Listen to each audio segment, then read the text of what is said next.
137, and then the minority had 136. Even with that, there were objections as to the fact that there were some members of the caucus who were not there. And there were allegations that the Deputy Energy Minister, the Honorable Ejapa Mensah, was not there. But then we arrived at a number of 137 members of the majority caucus. The suggestion was that the number should not have been up to 137. So there were objections on the floor. But one way or the other, the House... The count still arrived at 137, 136. Yes, and that's one thing we are all quite shocked about, because then if there was an objection, at least we should have gone into it to find out whether it was true or not. But then the House went ahead to approve these bills. All of them? All of them, all three. 137, 136. Yes. So the excise duty amendment bill, government says it is expected to rake in some 400 million cedis, and it includes 20% taxes on tobacco, on fruit juices, amongst others. So government says this is the way forward. This is how it wants to raise revenue to meet its target in order to secure a bailout from the IMF. Now also, there's the income tax amendment bill, which is also expected to rake in some 1.2 billion cedis for government. And then it also includes a realization on winnings from lotteries, among other things. And then there's also the growth and sustainability levy bill. Government says because of COVID-19 and then Russia and Ukraine war, it does not have enough money, it does not have enough revenue. So then it wants to impose a 5% tax before profits. Okay. So every earning that telcos and banks and government will impose a 5% tax on it before you are even taxed by income. Okay. And if you could quite remember already, banks are paying some other tax for COVID-19 recovery and other stuff. So this compounds the burden on these institutions. And in fact, I recall Gutta was trying to get Parliament not to pass these bills. But there's one other issue that we are now learning, that yesterday there was a member of Parliament who was involved in an accident who still turned up in Parliament to vote. Yeah. Which MP was that? So we have been told is the honorable member for Nanton, Alhaji Mohammed Tuferu. Okay. We are told in his rush to attend to the house to be counted, he got an accident around the GIJ road. You see, there's a back gate that comes from the GIJ main campus. Okay. So we were told he was involved in quite a bad accident, but he still found his way on the floor of Parliament and he was counted. Now, in the last vote, in the last bill that was voted, he was not in the chamber. Okay. But some at the time they were doing the head count. Yes, because he had to be carried away by an ambulance and all that. But they still got 137. Yes. So these are all issues that we want clarity on. Yeah. Before I let you go, there's one other matter. Yesterday we did not anticipate that the EC's bill was going to go back to the House. But it was in the House. Okay. What happened? Why? So what happened was, it wasn't a bill. So if you could quite remember, somewhere last month, the EC and then the NIA appeared before Parliament, and there was what we term as a committee of the whole. Okay. So all MPs formed a conclave, a committee, and then they interrogated the EC and the NIA. At that point, it was found out, due to the report of the committee of the whole, that majority of persons will be affected by the lack of the NIA cards or the Ghana card. Okay. So now the committee says the EC should come back with a guarantor system, so that at least everyone can have access to vote until the NIA can provide these cards for persons who have registered but do not have the cards. So as of now, the committee of the whole, that is a conclave of all members of Parliament, came together and then they agreed that the guarantor system must at least be upheld until the NIA can provide the Ghana cards for the majority of persons who do not have the card but are of eligible voting age. So Parliament is by consensus telling the EC to amend the proposed bill before it brings it back? Yes. Okay. And to include the guarantor system. Very great. Thank you very much. He's the Parliamentary Affairs Correspondent for Pan-African Television. We'll take a break. We'll be right back. When we come back, we are discussing 3 issues. The first one, of course, is the fact that we haven't gotten the IMF deal by 31st March as was promised. And then we have other 3 issues that we'll be tabling, and I'll be introducing my panelists, and then we can start the show. This is the Matter of All Talk Shows, Alhaji and Alhaji, live on Pan-African Television.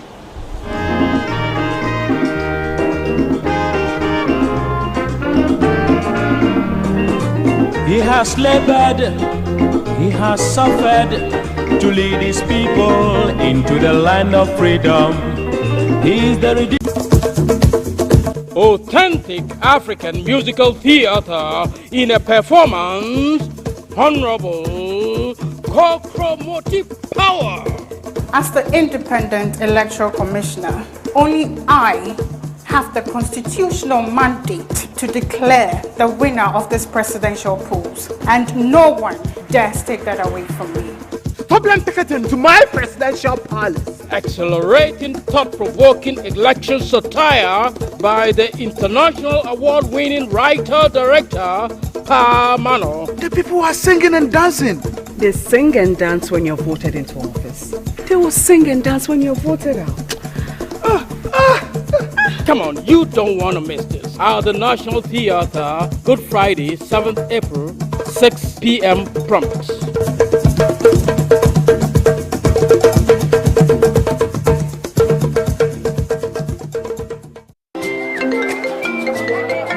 Hello, information. Madam, May I have still not got the money for that list of expensive building materials you sent to me. The price of the iron rods have been increased too much, had I? Madam, relax. Look, that's not why I did call. I just visited IPCP, where the engineers told me everything about Trasacco fast floor. Trawanko, please, those people are expensive. Are they not the people building those big houses in town? I beg going to catch a guy. Madam, in fact, I used to think the same until I visited their office today, and they gave me an estimate of how much it will cost. Nombo, the estimate is free. It's cheaper than the one I even sent you. Wow. Building contractors, foremen, masons. Visit IPCP, the Trasacco Fast Floor. Engineers will assist you build an affordable, faster and stronger building. Oh, madam. It is done. Wow. Trasacco Fast Floor. Stronger, faster and affordable. This is a Trasacco construction product. Hello, information. Madam, May I have still not got the money for that list of expensive building materials you sent to me. The price of the iron rods have been increased too much, had I? Madam, relax. Look, that's not why I did call. I just visited IPCP, where the engineers told me everything about Trasacco fast floor. Trawanko, please, those people are expensive. Are they not the people building those big houses in town? I beg going to catch a guy. Madam, in fact, I used to think the same until I visited their office today, and they gave me an estimate of how much it will cost. Nombo, the estimate is free. It's cheaper than the one I even sent you. Wow. Building contractors, foremen, masons. Visit IPCP, the Trasacco Fast Floor. Engineers will assist you build an affordable, faster and stronger building. Oh, madam. It is done. Wow. Trasacco Fast Floor. Stronger, faster and affordable. This is a Trasacco construction product.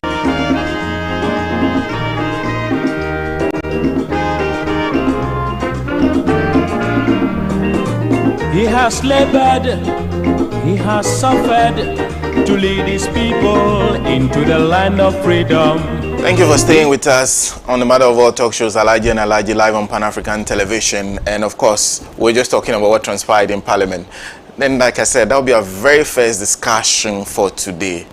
The fact that we missed the deadline the government itself set for us to attain an IMF arrangement. And then we'll also be talking about the fact that we had a guest in Ghana this week. She came on Sunday, left on Wednesday.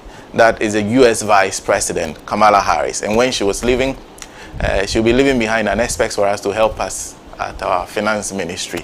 And then the third issue we are discussing is the matter of the National Democratic Congress's presidential primaries. They have settled on 3 candidates that will be contesting. In actual fact, there were 4 that picked up forms, filed, paid the filing fees, but one of them, Menes Kobia, decided at the last minute that he was not going to go ahead with the process anymore, that his road had come to a conclusion. So he would not be on the ballot. On the ballot will be former President John Dramani Mahama, Mr. Kojo Bonsu, and Dr. Kobna Dufour, in that order. And that's our third discussion, and then we'll conclude the program for today. Joining me in the studio for this discussion today, Mr. Kwesi Pratt Jnr., who is the General Secretary of the Socialist Movement of Ghana. And then we're also joined by Mr. Solomon Owusu, who is a member of the NPP's communication team.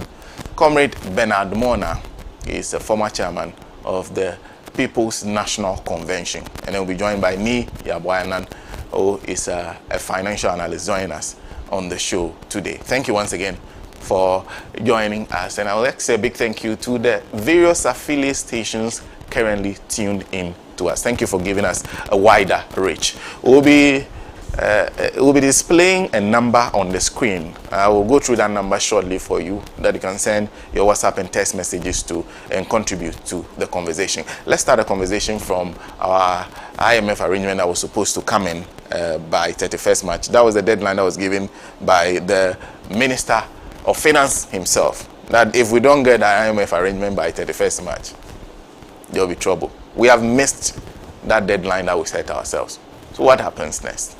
And I'll start the discussion with Comrade Bernard Mornah on this issue. Good morning to you.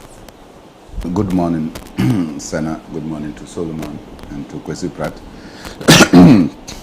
and to your many viewers across the globe. I am a personal testimony to the fact that you are carried beyond Ghana.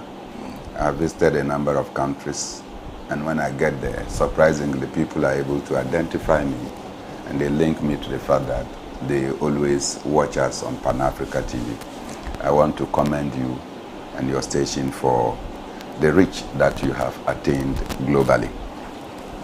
Having said that, let it be on record that the Bretton Woods institutions have never been able to proffer solutions to any country's problems. And they've not been able globally to lift any country out of its economic difficulties. What they have done over the past is that they provide what I call cold patches, and in no time you realize that you rather dip deeper into further crisis. From all the Latin American countries that the IMF and the World Bank has proffered solutions, from Bolivia to Venezuela to Argentina to many of these countries, we realize that their reliance on the IMF has actually made their economies worse until it got to a time that the IMF had to be chased out from those countries. In West Africa and African countries, there is no one country that a solution from the IMF or World Bank has been able to see to the perpetual solution of any country's problems.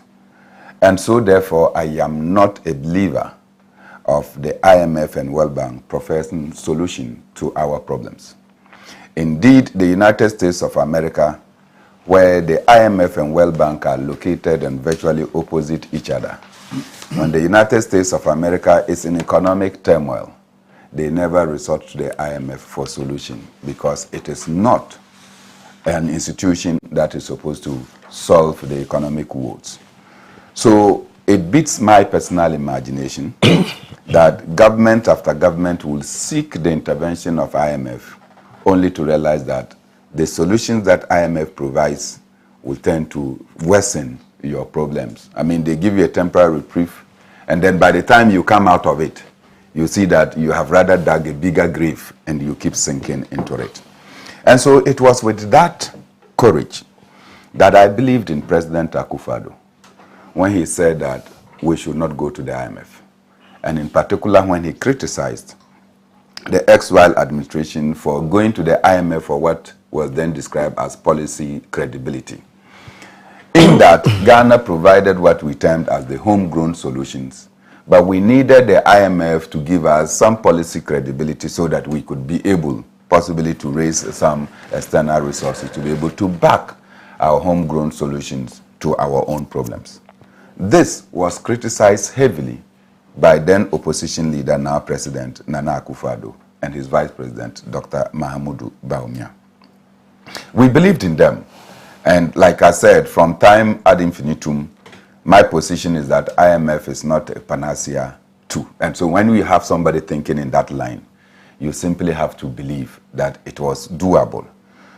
And so we all believed in President Nana Addo Dankwa Akufo-Addo. President even went further to say that, look, we are inundated with so many taxes, and went further to say that no country has taxed itself to prosperity. And so we should move away from taxation to production, so as to augment direct revenues, and urge that the state must participate in ensuring that we produce directly so that we'll be able to get revenue. If you sit from the corner that I sit, you will believe that indeed taxation is not a panacea to our economic difficulties. In fact, taxes, particularly domestic taxes in a certain form, discourages the rise and formation of businesses. There are taxes, and taxes are used for varied purposes, either for retaliatory purposes, or either to correct trade imbalances, or simply to enable revenue mobilization. To correct trade imbalances, for instance, if you are at a disadvantage in certain production, for instance, we are an agrarian society, and so we are expected that we should be able to produce sufficient food, sufficient poultry, sufficient fish. And then all of a sudden we see that there is an influx of imported chicken and fish, poultry products into our country. What you can do is to introduce certain tax handles that will discourage or make the importation of these poultry products more expensive, so as to augment domestic productivity. And so you want to boost the domestic poultry production.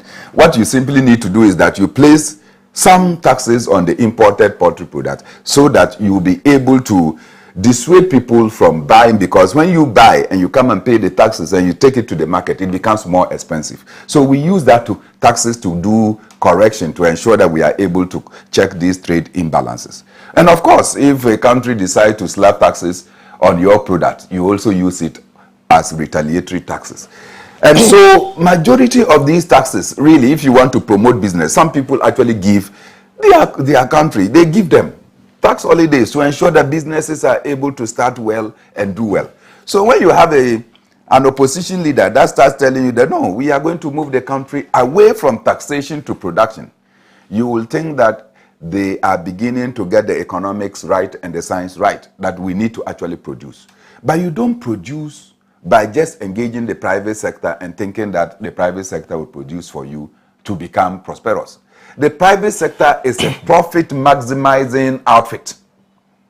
And so state production also comes in. That is state ownership. You cannot say that you are a country that is ranked number 5 in the world in terms of gold production, and in actual fact you don't own any shares in any gold field in the country.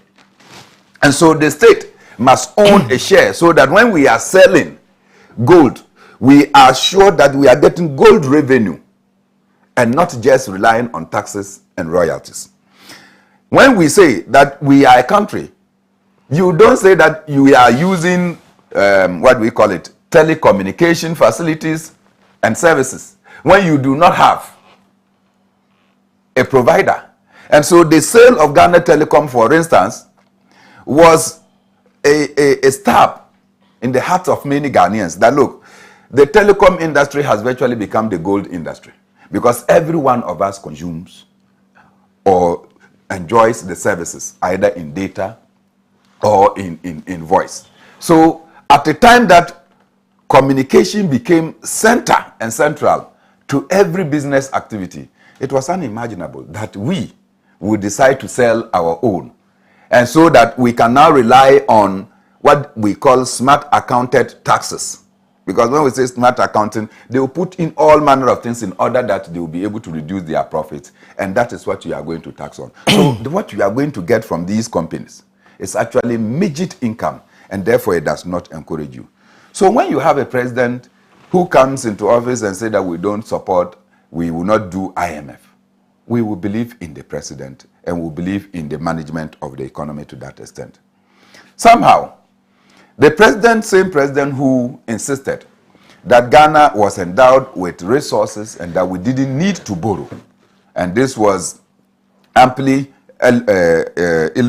elucidated by his running mate Bawumia, when he said that while he had worked at the Bank of Ghana before and that Ghana had sufficient money and we needed to borrow, and blamed the ex-Wal administration for over-borrowing, leading to a debt cake for us. All of a sudden, they appointed a minister called Ken Ofori-Atta as Minister for Finance. The two major issues that will lead to economic salvation and reprieve for the people of Ghana that President Akufo-Addo propounded: one, production to taxation away to production, and also not to borrow. The Minister for Finance tombed. He simply turned the thing around and started borrowing. He borrowed and borrowed and borrowed and over-borrowed, leading our economy into a debt crisis. He came, imposed taxes and taxes and taxes, including increasing the rate of value-added tax, a tax whose introduction President Akufo-Addo was part of the people that led demonstrations and carried us on the street in 1995. People died because he was opposed to value-added tax. For the same person and character to come and sit down and watch the value-added tax that he opposed to be increased, is not only insensitive, but it's murderous in character. Because people died. We've not even been able to get justice for those people who died. People were maimed. People suffered all manner of atrocities because President Akufo-Addo and others led us into demonstrations in 1995, opposing the introduction of value-added tax. Today, that same president has the gusto to come and increase the value-added tax rate. And he's comfortable with it because he has a Minister for Finance who does not believe that we have to move away from taxation to production, but move away from production to taxation. And that is where we are today. And so we landed ourselves in a big ditch. When we landed ourselves in the over-borrowed economy, all that we needed to do is that it meant that our finance minister was unfit for purpose. Because you cannot lead us into crisis and expect the same mindset to take you out of the crisis. It was not possible. And so we said, look, President Akufo-Addo, your beliefs and that of the Minister for Finance are at loggerheads. They are at variance. Let him go. Bring in a fresh mind so that we will be able to relook at the indicators and the pathway for our economic recovery. President Akufo-Addo maintains Ken Ofori-Atta. In maintaining Ken Ofori-Atta, he uses tax again as a corrective measure. One, he said that we should not go to the IMF. So, in order not to go to IMF, they will introduce what they call electronic transfer levies, right? Which I call electronic TV levy, because in any case, I cannot keep my money, and when I want to spend it, you take part of my money. You don't take people's savings as taxes, right? When I'm depositing my money, in some instances, you charge me. How do you charge somebody for just wanting to save your money or deposit your money? That is thievery. So I prefer to call it electronic thievery levy. But they told us that when they bring in their electronic transfer levies, we will be stopped from going to the IMF. And IMF, in their opinion, that is an abomination. We fought. We slept on the streets. We slept at the Princes of Parliament. They insisted and used subterfuge to pass the law. And electronic transfers levy have come to play. In passing the electronic transfer levy, they said we don't need toll booths. In fact, toll booths cause traffic in town. That was the explanation they gave. Today, they have surreptitiously brought back toll booths and in increased form. So I don't know whether now Ghana is willing to contain the traffic that they said toll booths, the prevalence or existence of toll booths will bring traffic. Today, they are bringing the toll booths. So if they are bringing the toll booths, what does that tell you? It simply tells you that, look, this Minister for Finance is doing Jack, where are you? I am here. Jack, where are you? You cannot use Jack, where are you? I am here to solve the problems of a nation. Try and error. This is not the time for try and error. So, Ken Ofori-Atta has failed in every solution that he professes for our economy. And my opinion is that he cannot.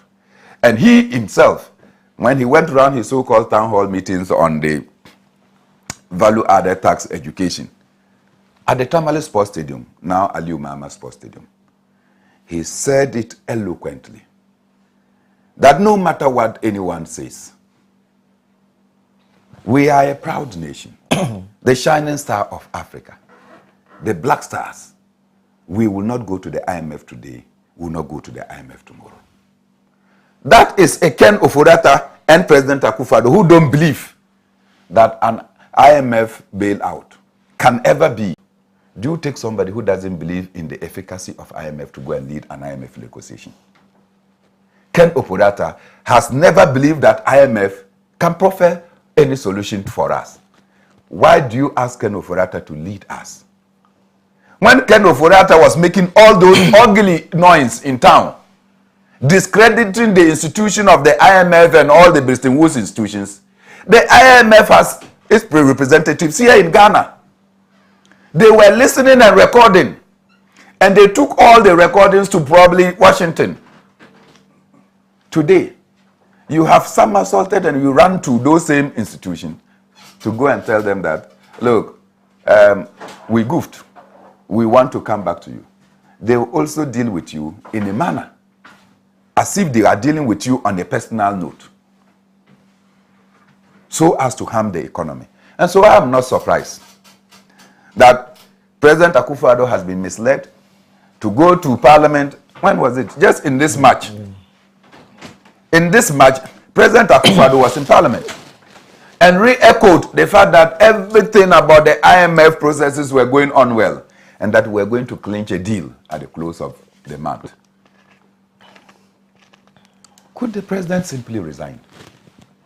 Because you yourself admit that you have been misled and misled and misled, and the same people that have been misleading you continue to mislead you so that you come and tell the whole nation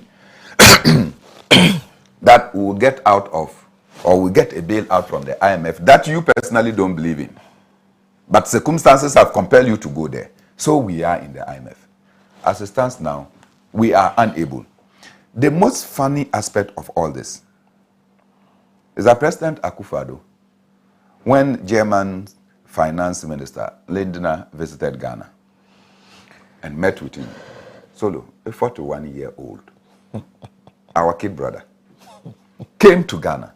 President Akufo-Addo went begging, telling the finance minister of Germany, go and tell China that they should help us so that we'll be able to overcome our economic debacles.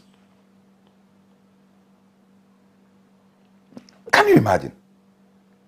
Then the German finance minister, who was accompanied by the ambassador, they come out there and the ambassador later speaks to the media and say, yes, we have listened to the pleas of the president, but we need to get certain assurances. Sorry. One, that the government should be able to downsize. And two, they should be able to indicate clear how they are going to reduce expenditures. Master, if you reduce yourself into a leaf, the goats will eat you up. So President Akufo-Addo has decided that, look, you subordinate. If you want to talk to Germany, do you talk to finance minister as a president? You don't have a way to talk to the chancellor of Germany to instruct the finance minister to deal with your request. You don't have a way to talk to the president of China, Xi Jinping. You will be asking third parties to go and talk to them. I mean, diplomatic nonsense. It defies every logic in diplomacy. Because you owe China, you don't owe Germany. So it must not take Germany to go and talk to China. It must take you to put before China. And Fortunately, you have the Russian ambassador in Ghana. The Russians are very close and proximate to China. They are working together. So if you want somebody to talk to China, in fact, the nearest conduit will be to talk to the Russian ambassador and say, Mr. Ambassador, use your proximity to China. Because we owe China about 1.7 billion. And we need them to help us. We are unable to talk to them directly, but we feel that we can rely on our cooperation and with you, so you can talk to China. Do you go to Germany? So you just see that everything has run. It's like, look, anything they touch, this is what I say, that look, when President Akufo-Addo and Finance Minister put their hand on gold, it turns into charcoal. And when they touch the charcoal, it becomes ash. In fact, when they get to the ash, it is blown away by the wind. So everything they touch, it just boomerangs on us, not on them. Because they are failing to listen to counsel, and indeed good counsel. And they think that what they think from their bedroom is sufficient to address the problems of this country. And so we are in this mess. We have failed the IMF. We are being told today, which I don't believe is the case, that the IMF says that we should impose taxes to further punish the businesses of Solomon and Co., who are already suffocating under heavy taxes. The Association of Ghana Industries is up and complaining about taxes. Businesses are migrating from Ghana into other countries because the tax levels are simply not sustainable. Right? The Ghana Union Traders Association, GUTA, has actually even petitioned Parliament to reject these new taxes. The Trades Union Congress has spoken against it. The Industrial Commercial, what do we call it? Union have also kicked against it. The Importers and Exporters Association says that these new taxes will ensure that their businesses collapse. So whose interest are you bringing these taxes? For what purpose? Because if you are bringing the taxes in order that businesses can survive, the businesses are telling you that we cannot survive. And so here we are in a bigger ditch because the continuous stay of Ken Oforiatta is like a corrosive metal. You know, it continues to eat everything around you. And so that is where we land today. And yesterday was the charade once again in our parliament. That Parliament had the opportunity to represent the interests of the Ghanaian people. They went and did what is partisan for them. And I feel very broken. Not because Parliament passed the 3 tax handles yesterday, but because our minority has simply become useless. The minority says that we have friends in the MPP and they have been nominated for parliament, for ministers. So our relationship with these persons will compel us to vote for them in defiance of our party stance. Right? Some accepted money, as Kweku Rickett Hagan indicated, in order to vote against their party stance. When it comes to the MPP, they respect their party stance against their individual interests. When about 86 or so initial MPs of the MPP said they don't want Ken Oforiatta, and later it became the majority caucus decision that they don't want Ken Oforiatta. When the party general secretary issued a statement that they should not support the minority in their motion of censure, the MPP in bloc decided not to participate and to flog the minority position on getting Ken Ofori-Atta out.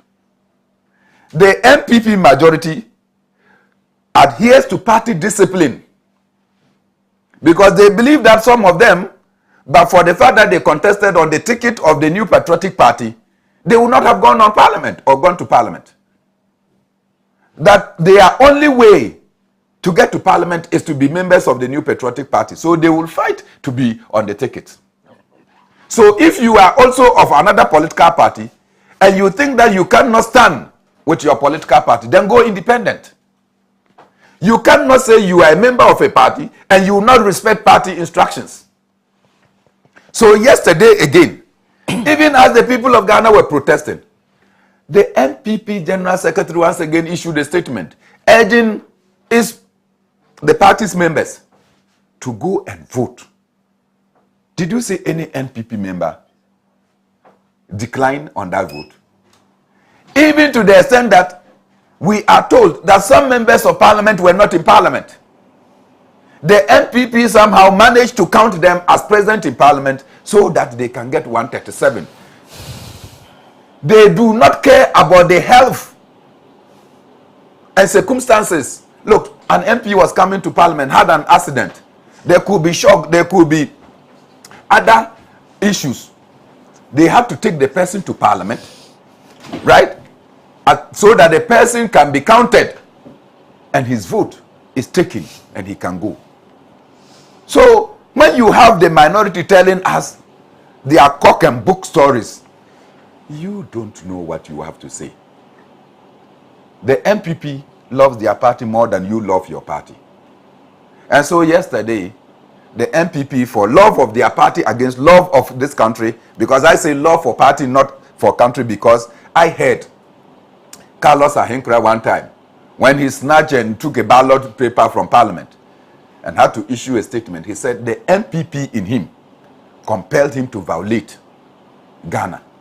And so the MPP in them can make them take a stance, even as inimical, as dangerous as it is for the survival of our economy, they will take that.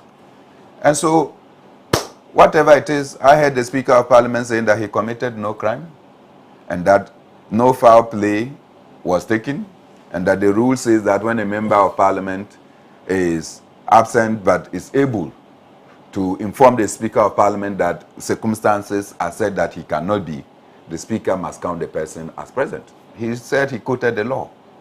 And so it is there. Let our NDC and MPP continue to hobnob. Let them continue to take the interests of our nation for granted. One day, our democracy will teach them a lesson.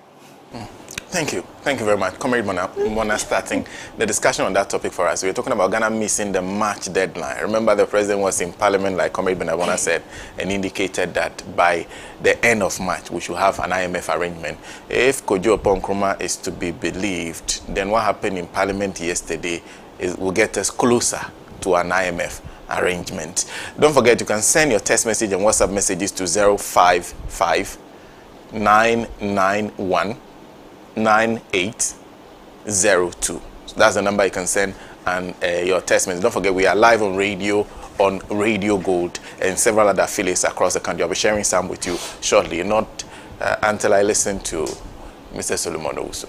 Yes, good morning, Sena. Good morning to my big brother who has just done justice to the subject matter, and to Mr. Pratt and Nii.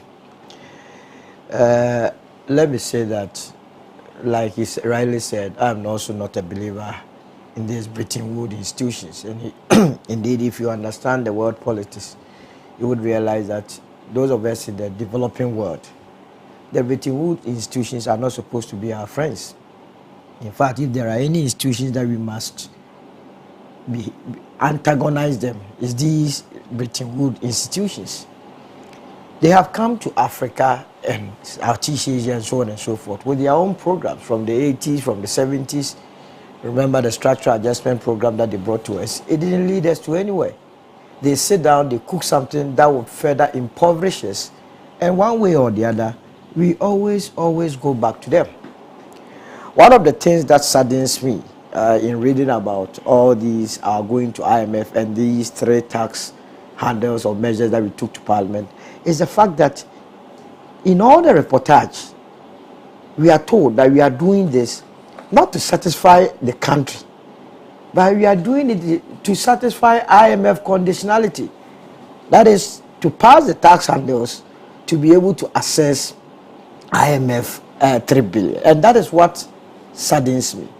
Look, since the 1st of July 2022 that the president announced that we were going to IMF, till the 12th of December that we were told that we had reached a staff level agreement.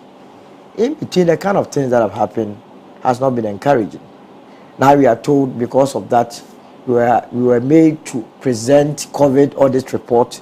I mean, we didn't need IMF to tell us to present an audited report of expenditure. We were told we needed to do a domestic debt exchange. You know the ramifications of that, the confusion that brought.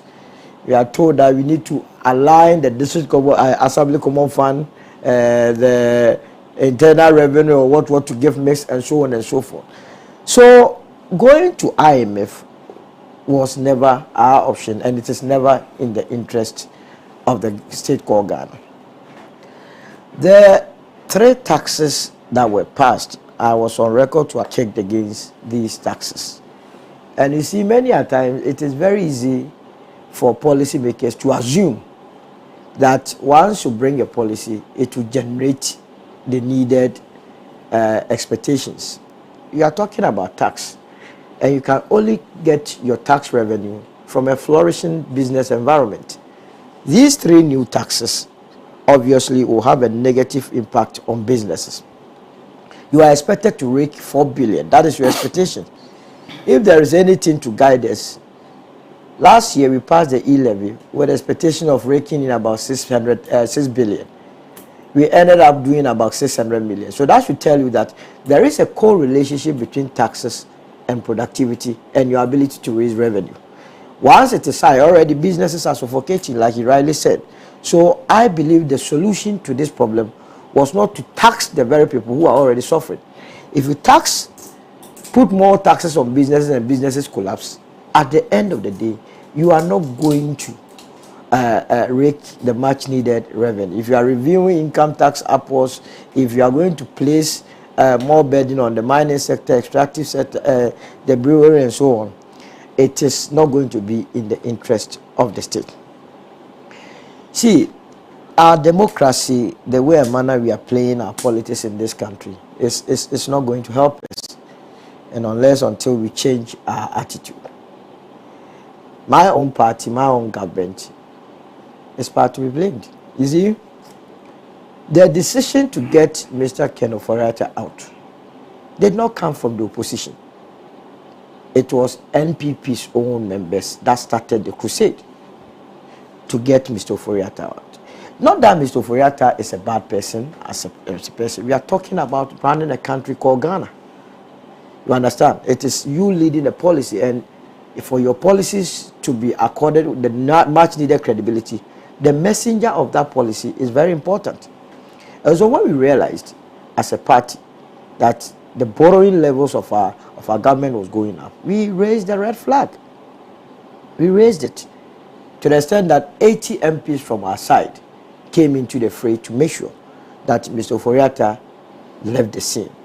I mean, based on his own utterances that we were a proud nation and that we were never going to go to the IMF, I was thinking he would do the needful by resigning himself, especially on the very day that the president announced that we were going to the IMF. But interestingly, resignation in this country is one of the difficult things that politicians always want to do. I don't know whether it shows that when you resign, you were not a good person, but sometimes on the basis of principle, that I said we were not going to do this, it has happened, let me just sit somewhere and let someone else continue. When you have told the whole world that the IMF was not the place for us, was not the solution for us, and you end up going there, then what message are you communicating to the entire country? It makes people's trust in you, confidence in you wane, and that is not good for any government. In terms of our ability to achieve the deadline of 31st March, I thought it was going to be a daunting task because you needed other aspects of the conditions to be fulfilled before you were able to access the funds. One is to get parliamentary approvals, and we all know the difficulty, especially with the hung parliament, how and the way our political environment has been polarized by a lot of misinformation in the system.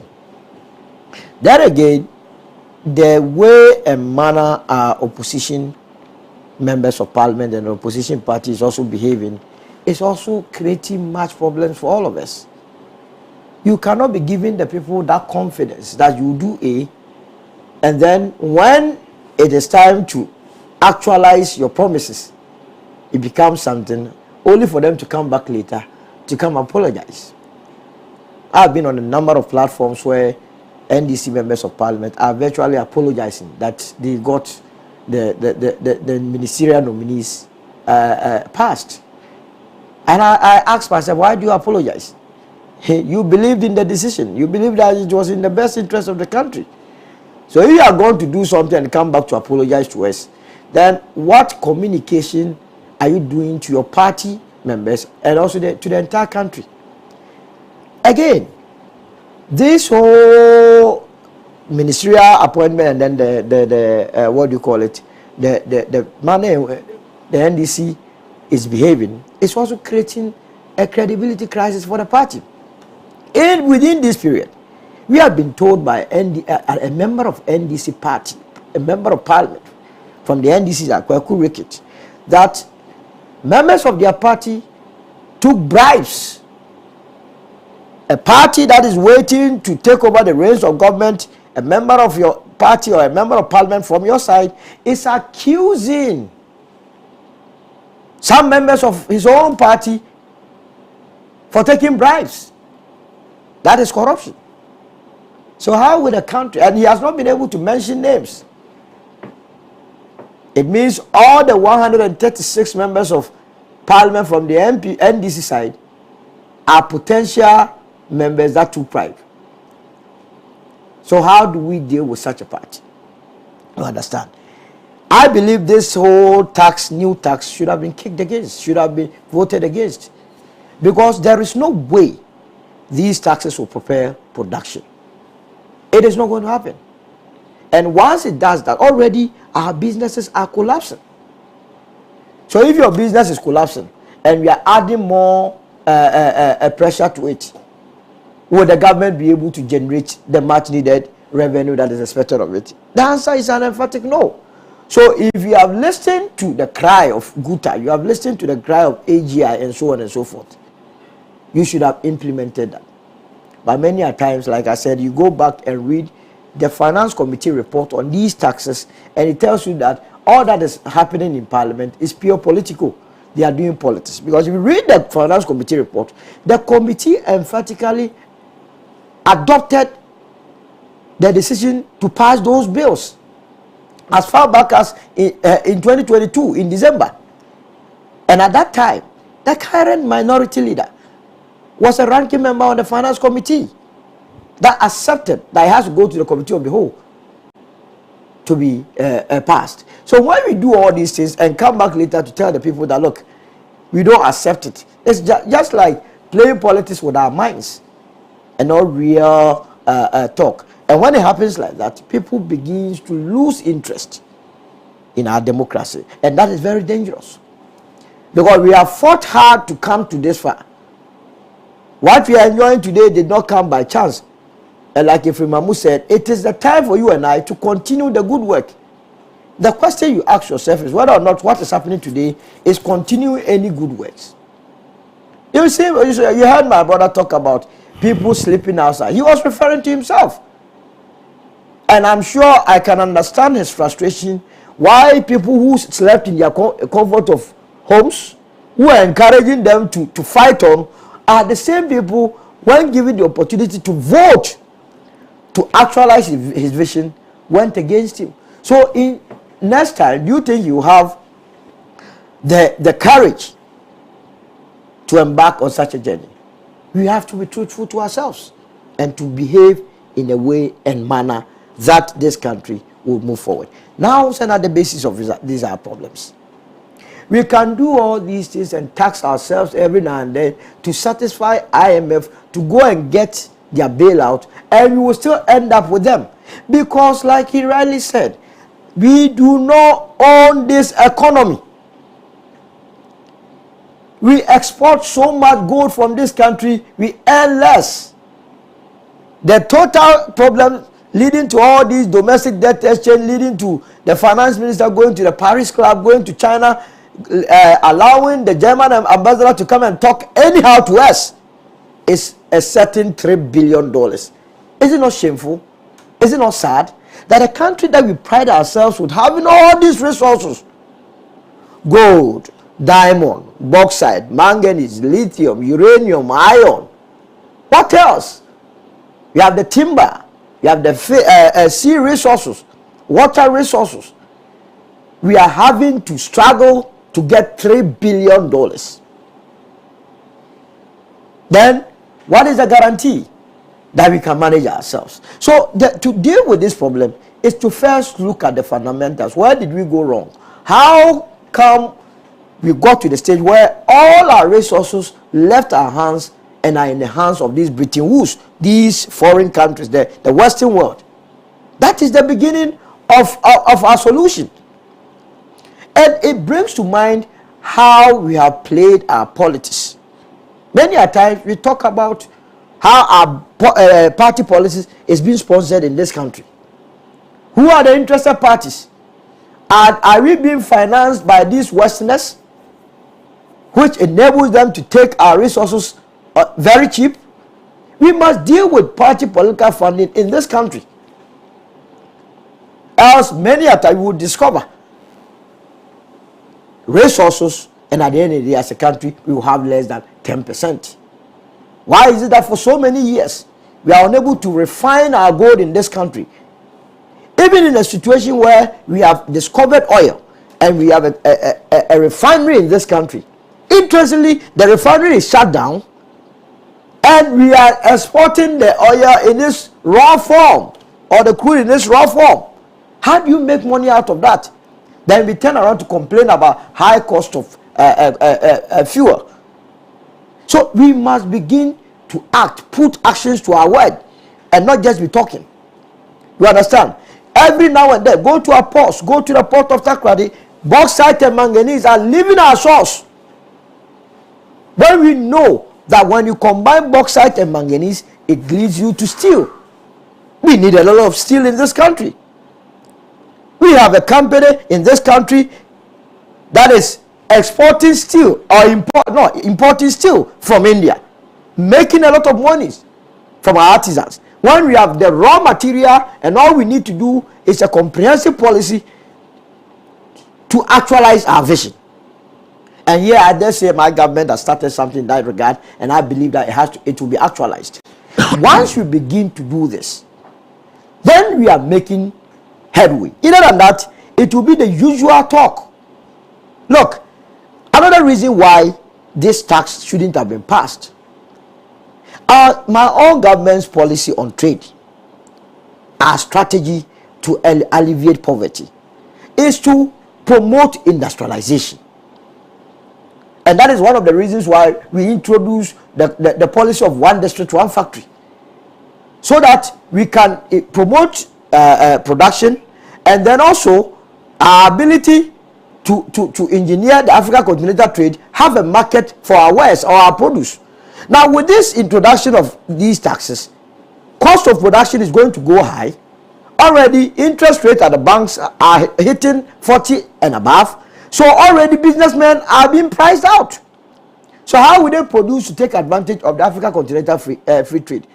These trade taxes defeats government's own policy on trade. And it must not be encouraged. I believe the government immediately, now we are going to the board level, we still have an opportunity to go back and negotiate with the IMF on some of the conditions that they are giving to us. That look, yes, we understand that you want to see how you pay back your loan, because underpinning all this is how they will get their $3 billion back. It's not about any interest the IMF has. Look, since the IMF was formed in 1944 till date, about 79 years ago, ask yourself how many countries the IMF has been able to move out of poverty with their actions. They have impoverished us. Look, only 2 days ago, their managing director was complaining that if the West do not come into the aid of the poor countries, they are going to die. This is the IMF boss talking. An institutions director that is supposed to lead, he himself is crying. So what makes anybody think that they are looking at our interests? And to the IMF, they must be worried. They must be worried that in their existence, their mission and vision has never been actualized. Out of this, they propose so many things, including bringing a financial expert to our finance ministry and another advisor to the Bank of Ghana. What are they going to do? They are going to worsen our situation because all the advice they are going to give will be to the benefit of these Western Wood institutions, Bretton Woods. And that will not lead us anywhere. So now I will conclude this discussion this morning by coming back to the president of the land. That Mr. President, I still insist that you must sack the finance minister. It's not good for us. It's not good for us as a party. It's not good for us as a country. The 80 and above ministers that called on you to relieve him of his position, I believe their position was tenable. They meant well, not for the party alone, but for the country as a whole. Where we are now, we cannot pamper him anymore. Because having promised so much, that we were a proud nation, we were not going to go to the IMF, having promised that by end of March, if we did not get the IMF deal, this country will suffer the consequence of it. Today is 1st April. What happens between now to the end of the month? Are we going to collapse? This is creating a fear and panic in the system. And if you are an investor, I'm telling you, you will not know the way forward. So, on the basis of this, and as a mark of principle, because today is the 1st of April, and you said as a finance minister that by the end of March, if you were not able to get the IMF deal, we were going to be in trouble. It means now you have no other solution. And for that matter, you must leave the scene and allow a new person who has the capacity to operate beyond the 31st March that you thought you should get the deal, so that he can navigate us through this uncertainty. It's a very difficult day. Now to wrap up finally. Yes, the IMF deal will definitely come. But the truth of the matter is that if we do not change our ways, just like we did it in 2015, we went to the IMF in 2015 and promised that we will never go back, and came back to do the same things and were expecting different results.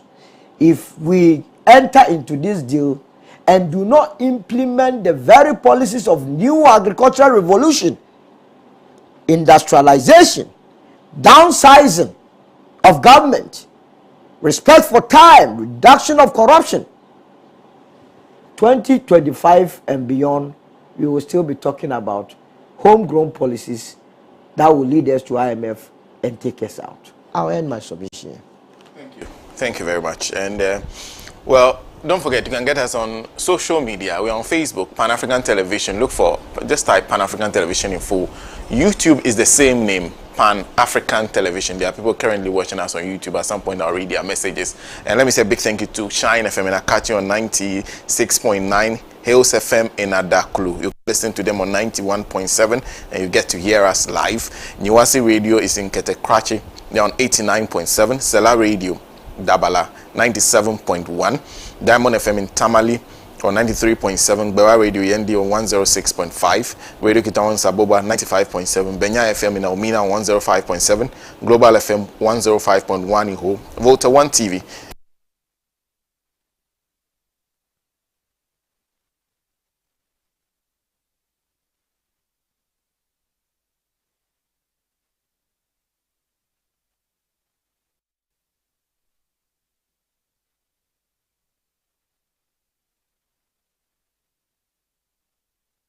come to the Greater Accra region, that tune in just 0.5 and you get to listen to us. That's Radio Gold. We are live.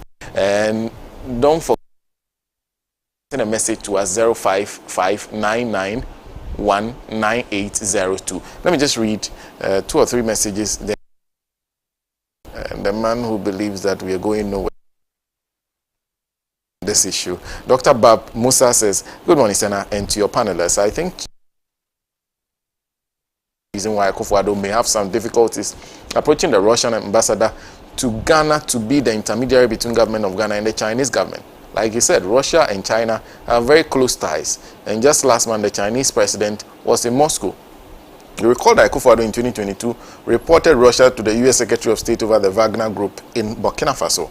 Although when Kamala Harris came to Ghana, Akufo-Addo again said Wagner presence in West Africa is a threat to Ghana. The Russian government is certainly not enthused by that petty gossips by Akufo-Addo.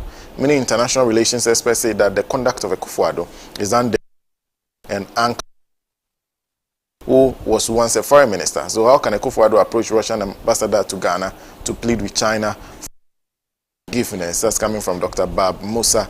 This is Prince Henry Koforidua, who says, it's very sad and embarrassing that the MPP who told us they will not go to the IMF, that we are a proud nation, is now begging countries like USA to beg IMF on our behalf.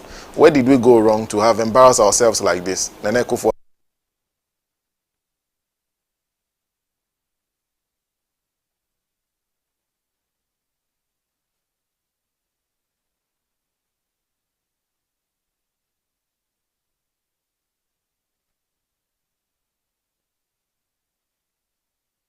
Why can't okay?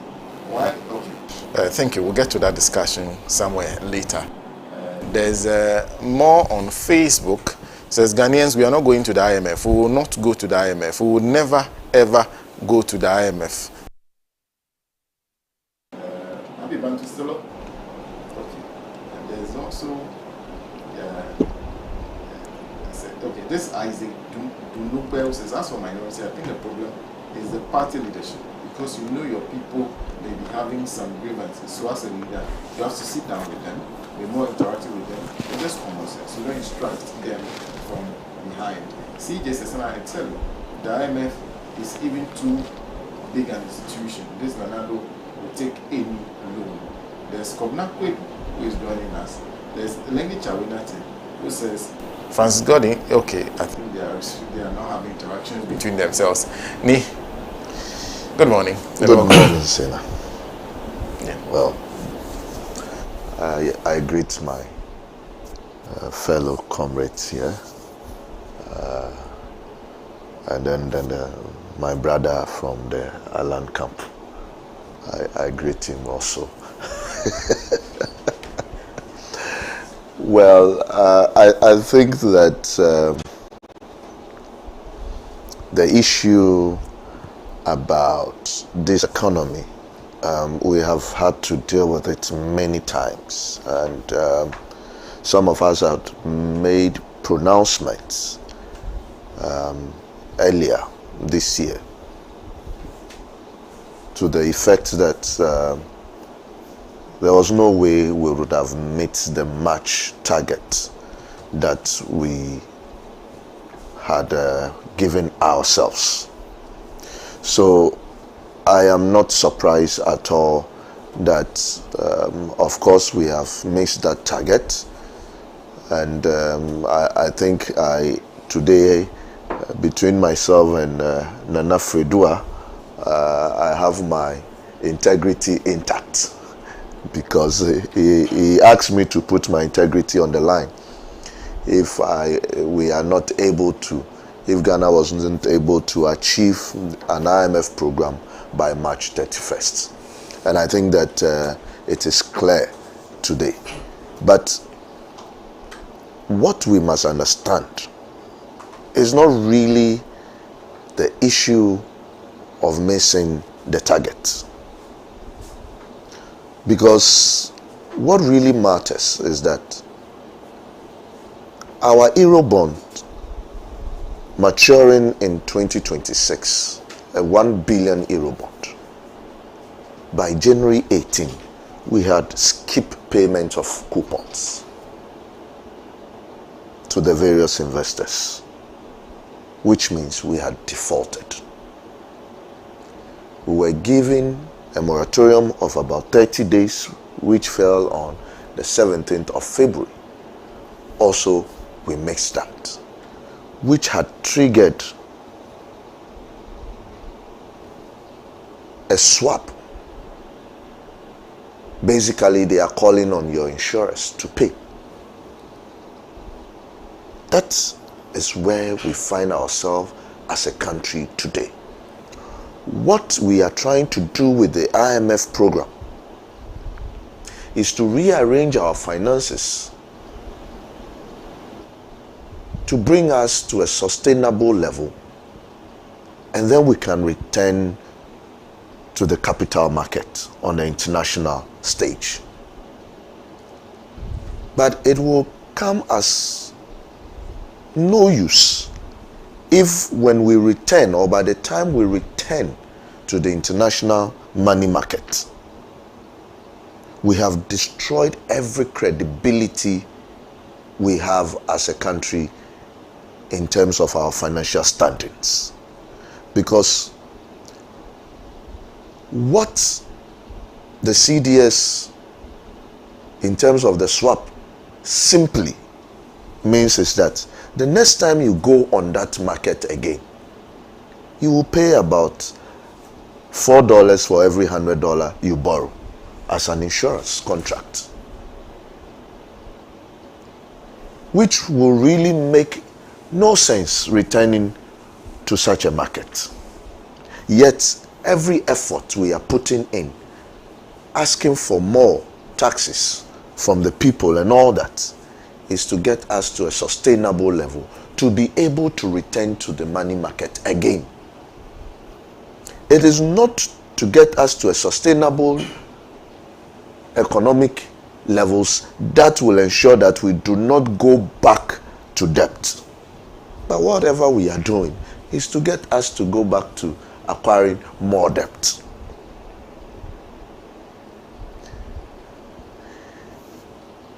When we come to the taxes that are being asked of by this government from the people, let's get something clear.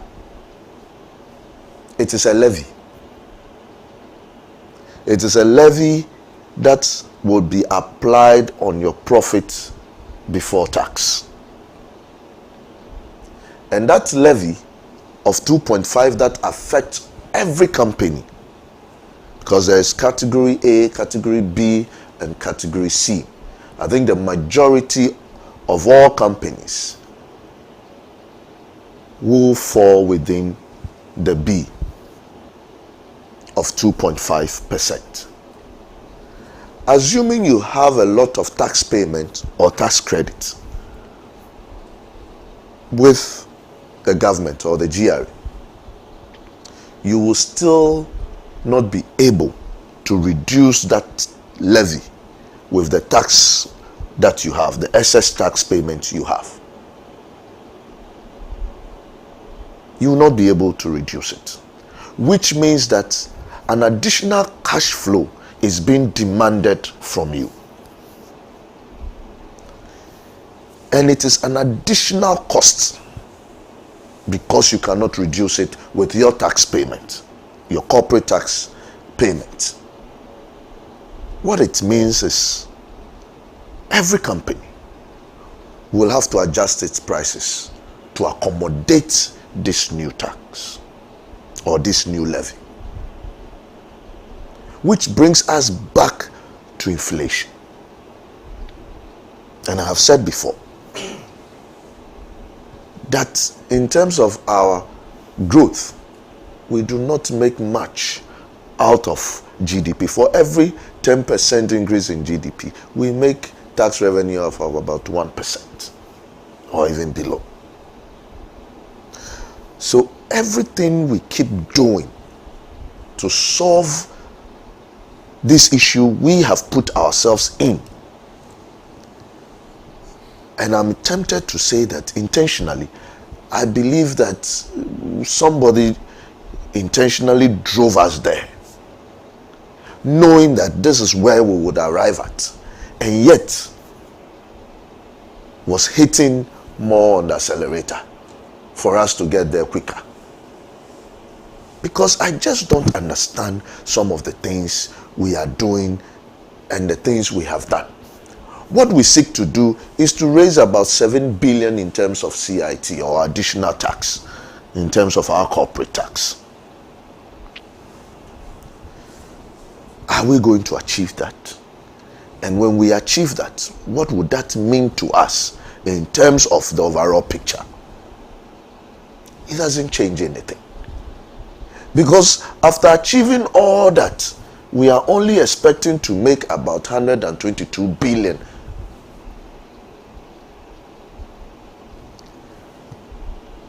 Yet our expenditure levels are over 190 billion.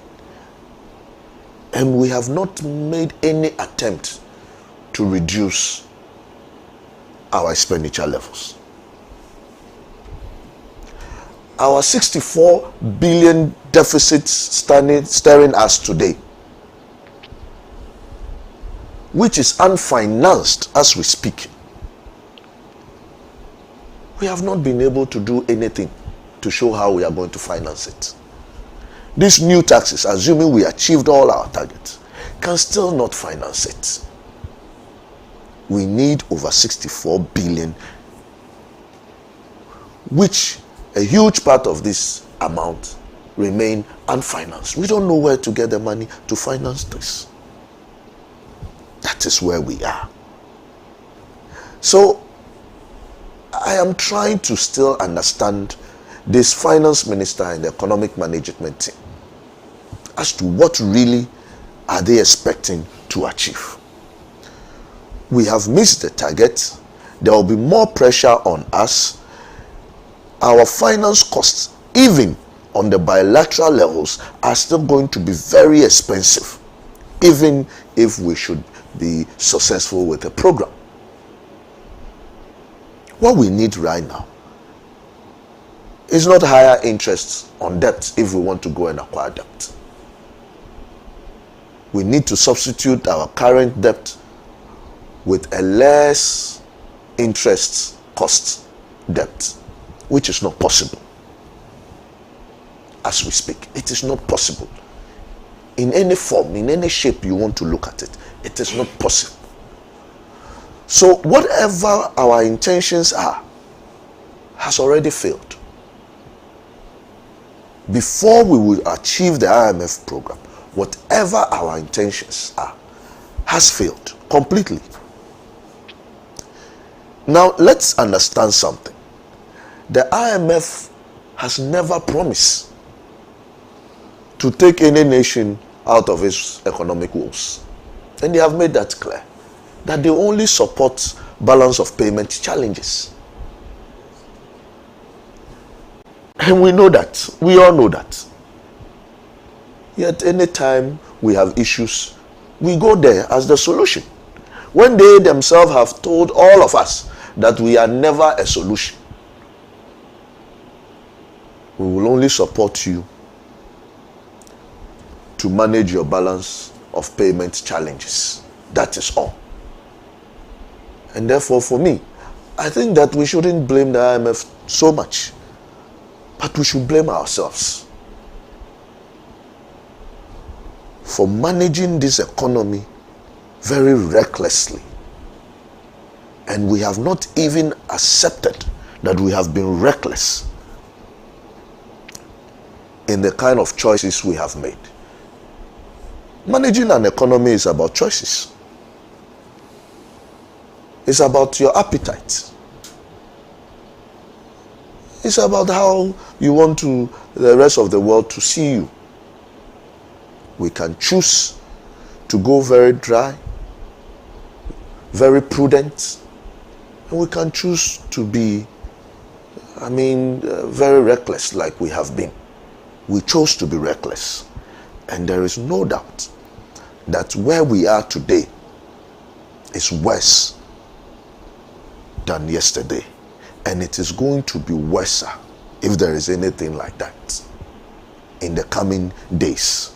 Because if more of confidence is eroded, then you should realize that it will trigger more CDS, more swaps in terms of our insurance coverage on most of these Eurobond debts that we hold as a country.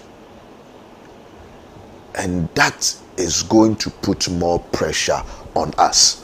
What for me I cry over is that it is going to affect tomorrow more than it is affecting today. Because tomorrow, everybody who wants to go to the capital market will suffer what we are going through today. The kind of image we have given this country, the bad economic image we have tried so much to give this country, is going to make us suffer.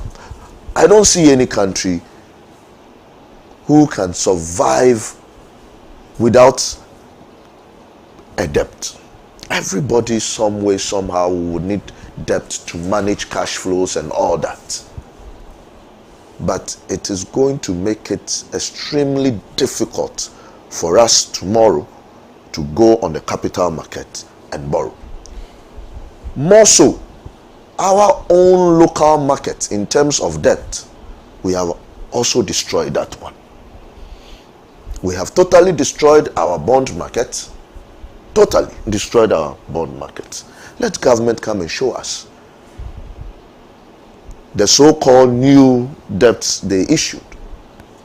If people are trading in that, why are all the banks going to the treasury bills? Why must government discount treasury bill rate from over 30% to 19% with a twinkle of an eye?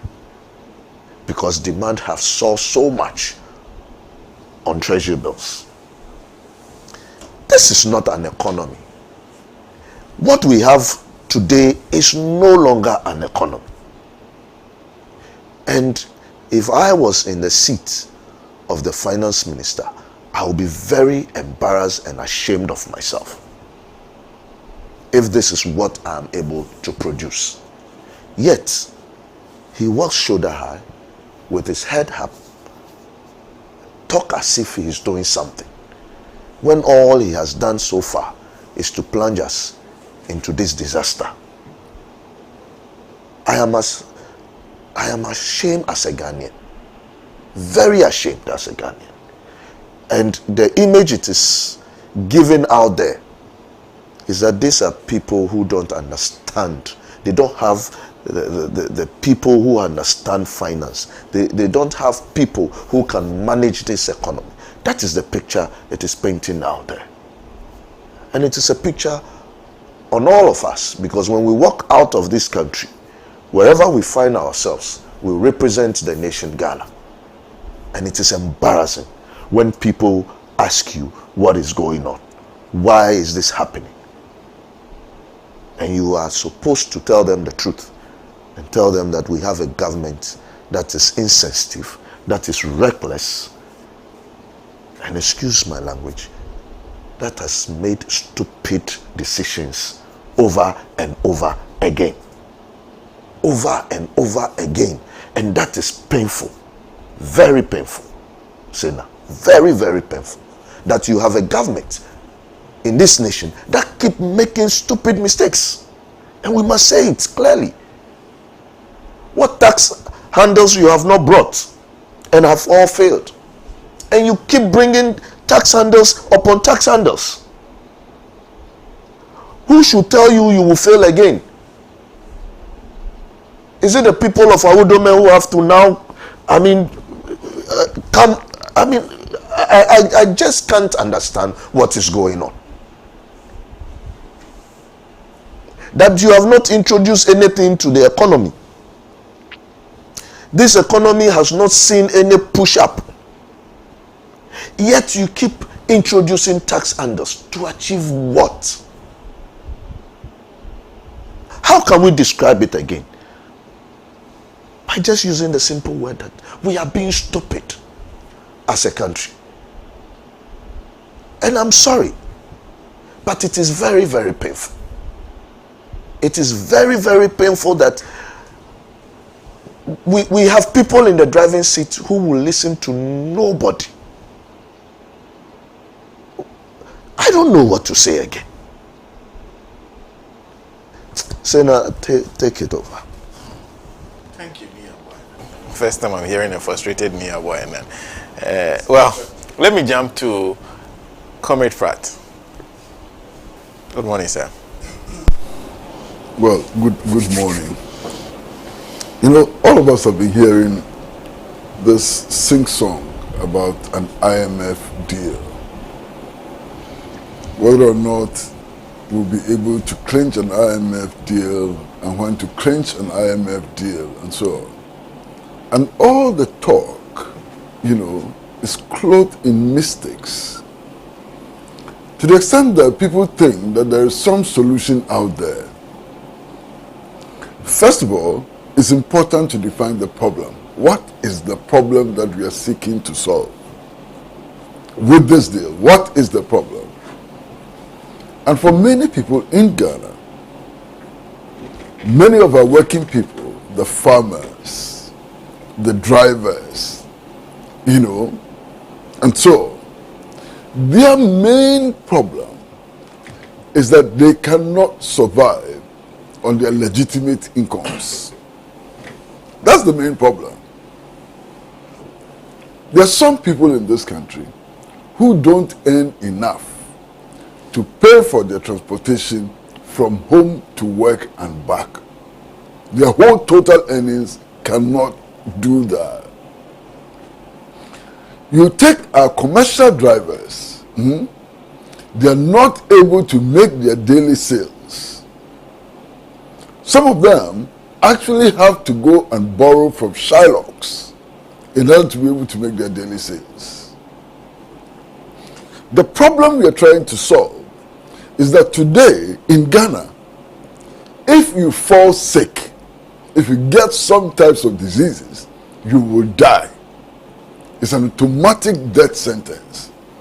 Hospital bills have become totally unbearable. And I keep telling the story of a young man who was admitted at one of these hospitals in Tema for 3 weeks and was slapped with a bill of 178,000 Ghana cedis. 3 weeks admission in hospital.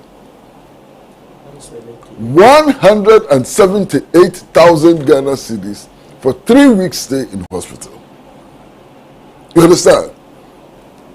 We are faced with a situation in which the price of food is just jumping through the roof.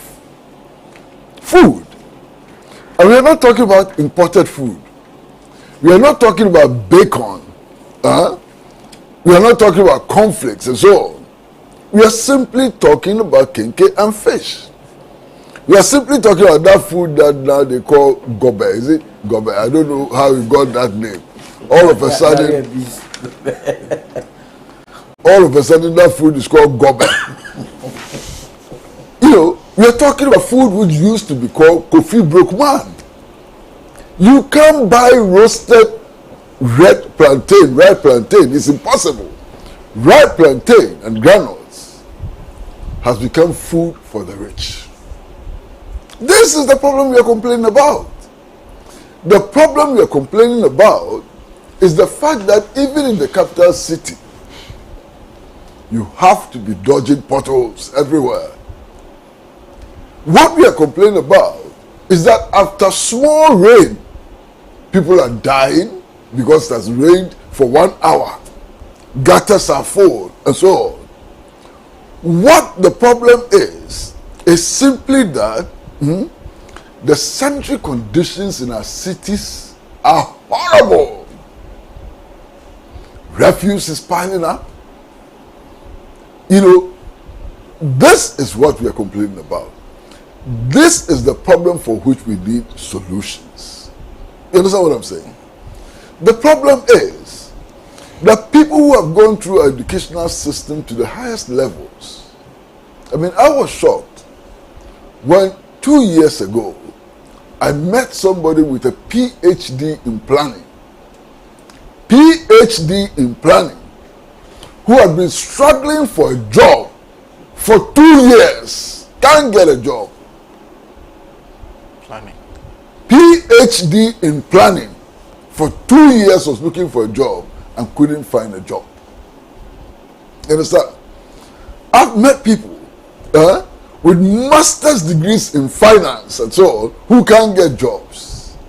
Indeed, yesterday, I was at a certain function and a young lady walked up to me and said, "Oh, I'm a graduate from one of the universities and I did finance and so on, and I've been staying at home for 3 years and can't get a job." I said, "Can you help me?" I said, "How can I help you? Where am I going to find a job for somebody with a degree in finance and so on?" So these are some of the problems that we are grappling with. Now, any deal that we enter into ought to aim at resolving these concrete problems that face our people. So, the IMF deal we are talking about, is it going to stabilize the price of kinky and fish? The IMF deal we are talking about, is it going to make employment available to the young people, bright young people who have been through our universities, who have master's degrees, who have PhDs and so on? Is the IMF deal going to solve that problem? Is the IMF deal going to reduce the price of petroleum products? Why? After we make the IMF deal, will taxi and trotro drivers be able to meet their daily sales? These are simple, basic questions. You understand? Now, I am convinced without a doubt that the IMF problem, the deal, can only worsen these conditions. Now, when we talk about the IMF deal, what are we talking about? IMF's main interest is that we should be able to pay our Western creditors. The monies we have borrowed from the West should be paid. That's all. They are not interested in solving your unemployment problem. They are not interested in making education a right and not a privilege. All they want to do is that you should be able to pay the debt you owe. Now, how do they do that? They do that by giving you conditions to fulfill. What are some of those conditions? And this is a very popular condition, everybody knows about it. They say, stop employing people. When they talk about freeze in public sector employment, they're simply saying that don't employ people. Finish. Now, if you have a deliberate policy of not employing people, it means that the number of university graduates who don't work is going to increase. Because this year, more people are going to come out of the universities, more people are going to come out of the polytechnics and so on. IMF says don't give them jobs in the public sector. And there are no jobs in the private sector as well. The private sector is also collapsing. I mean, I've heard GOTA, I've heard Ghana Association of AGI and so on, and they're saying that they're also dying. You understand? Even the electricity to power production is in crisis. I mean, right now, I live in Musuku. My goodness, the way electricity goes off and on, it's like some baby sitting somewhere and playing with a toy. Pam, it's gone off. Pam, it's back. Pam, it's gone off. So industry cannot be sustained. 1D, 1F is a sham. You need electricity, even if it were working, to power 1D, 1F. It's not possible. Listen, the independent power producers have come up with a quantum of debts that we owe them. Now, last week or 2 weeks ago, the electricity company of Ghana came up and said, look, so many people are consuming electricity, people and institutions are consuming electricity for which they are not paying. So they are embarking on a disconnection exercise. Check the figures. If the electricity company of Ghana is able to collect all that it is owed, it is still will not be able to pay 50%. of its indebtedness to the independent power producers. So don't let us deceive ourselves. The conditions are bad. This IMF deal, first of all, is not meant to solve our unemployment problem. It would exacerbate our unemployment problem. Okay? Then they tell us, any IMF deal, they tell us also that you have to internally generate resources that enable you to pay your creditors. So all this taxation and so on is about generating enough resources so that we can pay our creditors. Now, how do you generate those internal resources? By taxing industry, by taxing commerce, by taxing the hell out of everybody. Income tax, everything is going up. That is what I'm saying. So then, how is hardship reduced? For the person who is unable to pay for trotro from house to work and back, for the person whose income already cannot pay for the cost of transportation to and from work, the plight of the person becomes worse. That person now is in trouble. Now listen, the person who gets kidney disease and it becomes a death sentence, what changes for the person today? Just this morning, as I was driving for this program, I tuned into Radio Gold.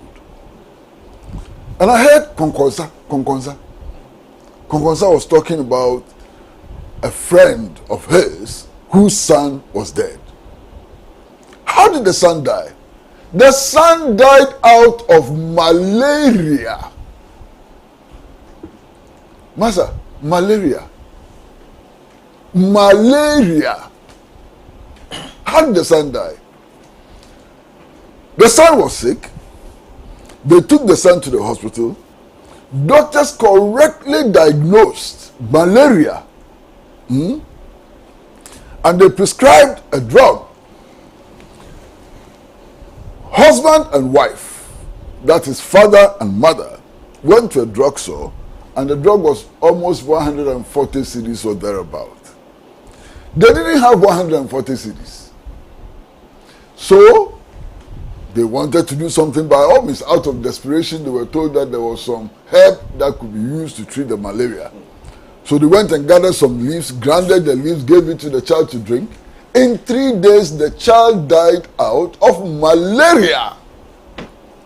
Now, if you live in a country in which people are dying out of malaria, you should be worried. Malaria is curable. With 150 cedis, you can cure malaria.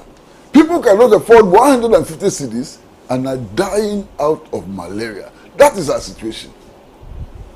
Now, this IMF deal, how does it make it possible for people who have malaria to cure themselves? We are not talking about cancer. You understand? We are talking about malaria. So this is the crisis. And this is the indication that what we are putting forward as a solution is absolutely useless because it doesn't address these fundamental problems.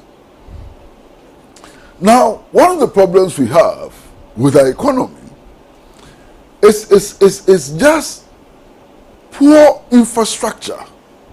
Our infrastructure is so very poor. The last time the president went to parliament to give the State of the Nation address, he was boasting that in the Fourth Republic, his government has built more roads than any other government. Let us assume that that is true. My brother, I'm driving from Musuku. You understand? From my house to my junction. My goodness.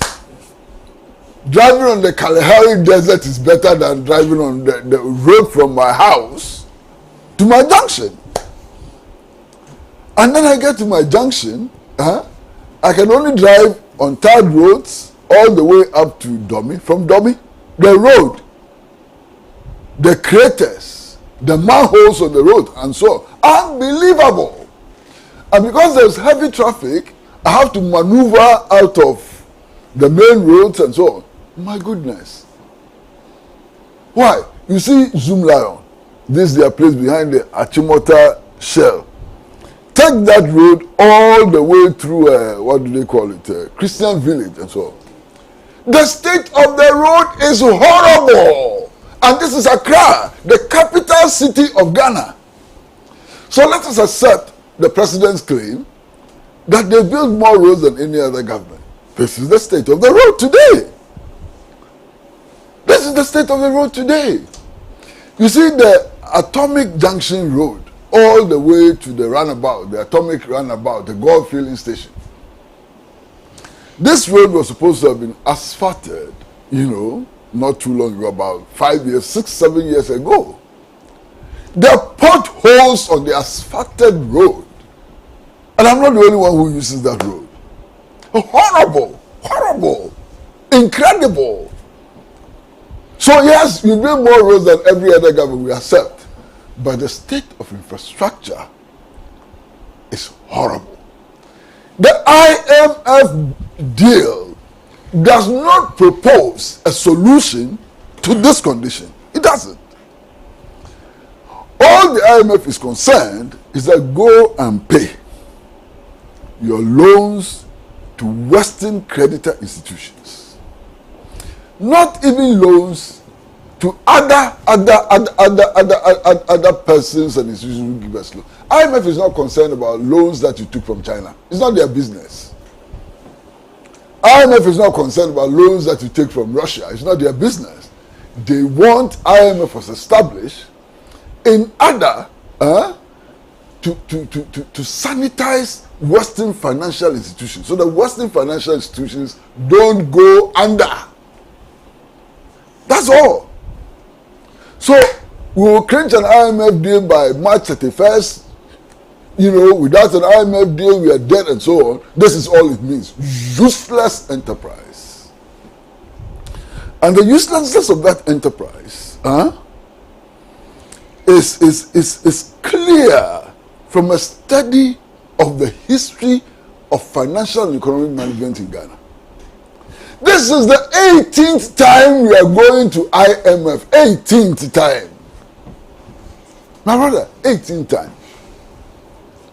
And every time we go, our problem gets worse.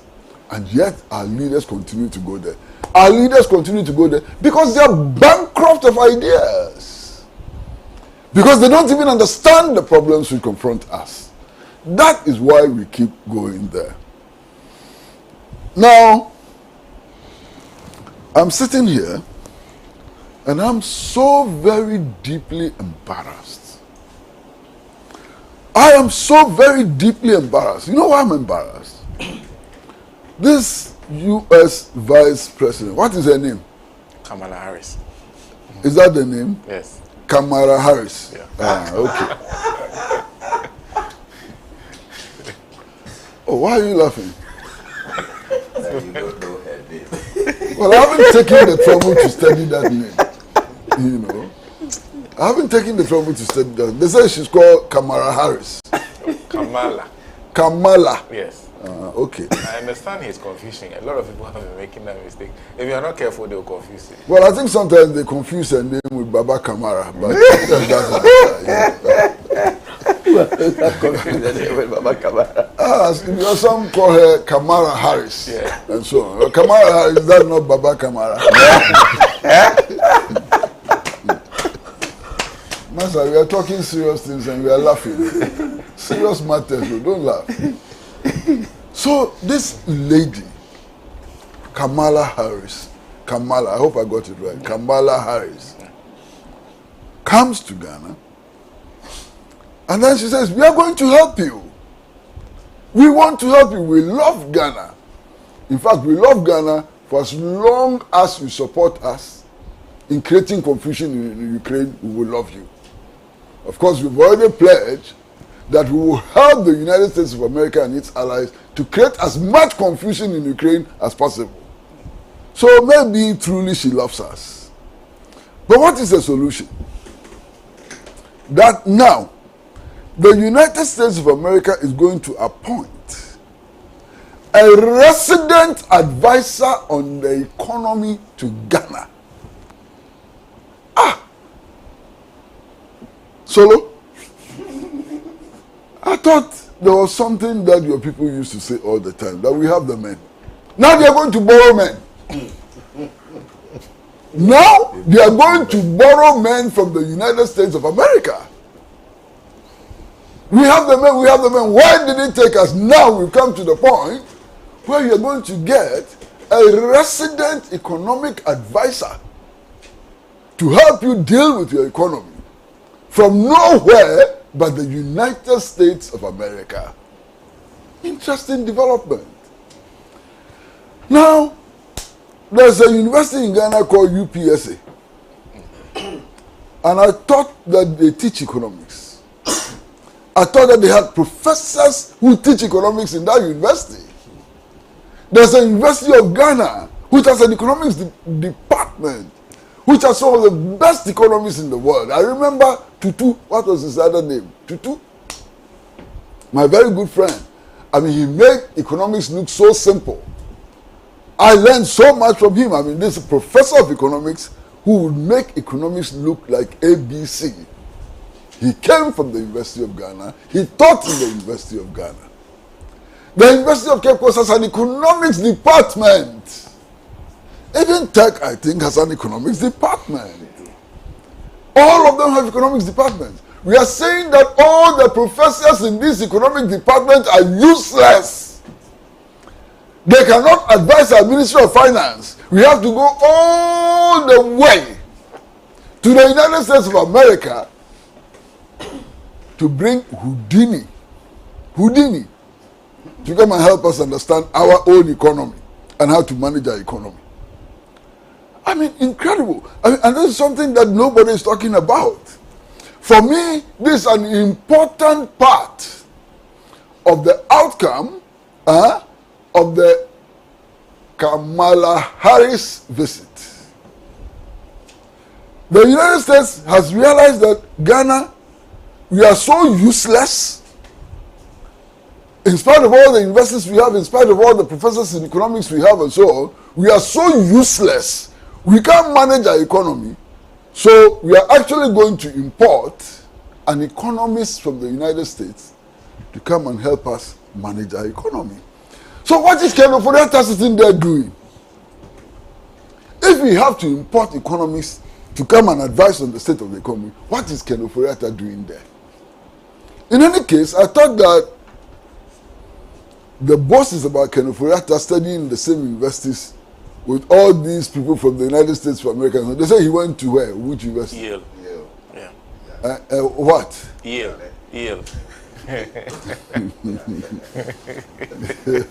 It's true. Sometimes when you look at the spelling, you think it's Yale. It only misses a Y, but you can forgive the Y. You understand? They say he went to Yale. So that Yale boss, you went to Yale for nothing.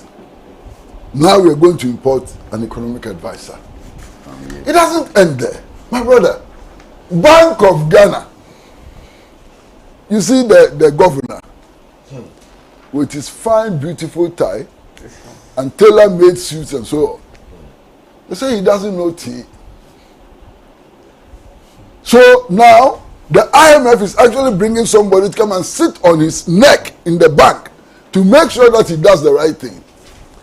That in spite of his beautiful tie and his tailor-made suits and so on, he doesn't know tea. Now, I'm not the one saying it, oh. My brother, I'm not the one saying it. They say they have to bring somebody from outside the country so that the Bank of Ghana would not misbehave. So the Bank of Ghana would do the right things. The day I heard that the United States of America was sending a resident economic advisor, Massa, I don't cry. I don't remember how many times I've cried in my life. I'm sure if I cry as easily as Kamala Harris, because you know she worked like something in the Cape Coast Castle. If I cry so easily, I would have cried. Because why are we here today We are here today because of bad advice from the United States of America. That's what has brought us here. And we are going now, we are bringing a resident advisor. When they didn't even have a resident advisor, look at how they messed us up. You know, they instigated and executed the February 24, 1966 coup. After February 24, 1966, they became the key economic advisors in Ghana. What did they advise us to do?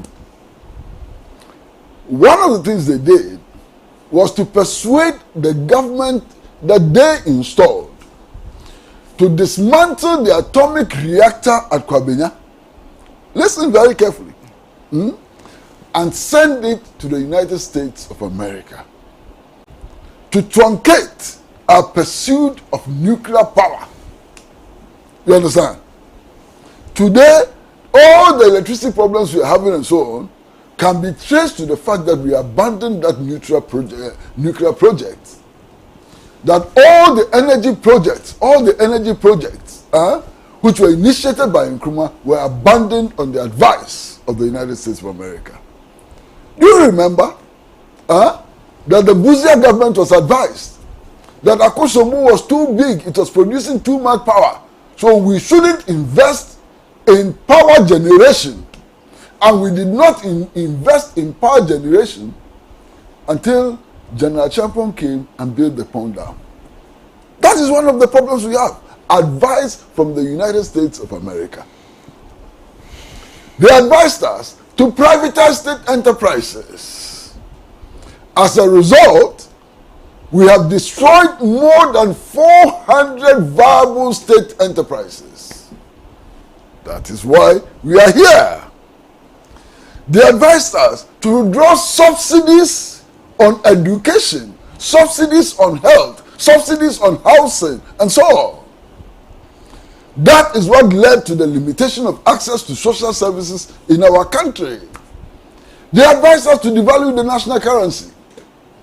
And in fact, the national currency cumulatively has been devalued by more. If you take it from February 24, 1966 up to today, cumulatively, the national currency has been devalued by more than 50,000%. That is why we are here. They told us to privatize the gold industry. And we foolishly followed the advice. Master, what happened? Only 2 months ago, Sir Sam Donah granted an interview to the Ghana Broadcasting Corporation and proclaimed that our total interest in Anglo Gold Ashanti, one of the largest gold mines in the world, is 0%. Our total interest. 0%. So I can continue and continue and continue. So these are the very people we are going to bring to come and advise us. And this time, they are not coming and go, you know. They used to come, spend 2 weeks in posh hotels, and go back. Now, Kamala Harris is telling us that they are not coming to go back. They are coming to stay. Resident advisor. Resident. Hey, you. Resident, Master, resident advisor. That's how far the Akufo-Addo government has taken us. We are now going to get a resident advisor on the economy from the United States of America. Look, all the hula baloo and so on, it's about making sure that we squeeze the last blood, the last atom of life from our people in other than Western financial institutions which have recklessly lent money to countries like Ghana would not collapse. And that is why there's all this business about taxation, this, taxation. One of the things that saddens me most is any time that I hear that we are increasing the value added tax. makes me sick. I ask myself, so Ahunu Honga's family, how would they feel? Their son died as a result of a protest against the introduction of the value-added tax. Their son, Ahunu Honga, died. Many people died on that day. Many were injured in order to prevent the introduction of the value-added tax. Now, we are increasing the rate. And who is increasing the rate? One of the people who joined us in that demonstration, who was in the front line of that demonstration, is President of Ghana. And it appears that Ahunu Honga has been forgotten. It appears that all those who died in that demonstration have been forgotten. They died in vain. It appears that all those who were injured in that demonstration have been forgotten. It's sad. It's extremely sad. But that is where we are. That is where we have come to. Increasing taxes by heart, left, right, and center. But you see, something happened in Parliament. And I am not going to be emphatic in the statement I'm about to make. I'm deliberately not going to be emphatic. I want the full facts to be established. We are told from Parliament itself that at least, and a name has been mentioned, my very good friend, Ejapa Mensah from Secondary. It is claimed that he was not in Parliament. And if he was not in Parliament, there is no way the New Patriotic Party or the majority or whatever could have had 137 votes. And yet, when they counted, it was 137, 136. Is it true that Ejapa Mensah was not in Parliament? And if he was not in Parliament, how come that they counted 137? Who did the counting? Who did the counting in Parliament? We must understand very clearly that yesterday Jean Mensah was not in Parliament. She didn't do the counting. She was not the chairperson of the Electoral Commission in Parliament. And they counted 137. In spite of the allegation that my very, very good friend, and Mensah is my very good friend, if you understand, was not in the House. Now, if we knew, if the minority knew that he was not in the House, how did they accept the 137 votes counted for the New Patriotic Party? How did they accept the 137 votes? And then we are told of the story of the minority member of Parliament who had an accident on his way to Parliament. Majority member. Yeah. Majority. Oh, sorry. Majority member of Parliament who had an accident on his way to the House. He came to the House. He voted for the first. He took part in the first vote. He took part in the second vote. By the third vote, he couldn't. So he had to be carried out of the chamber to hospital. They still counted, it was 137. Hey!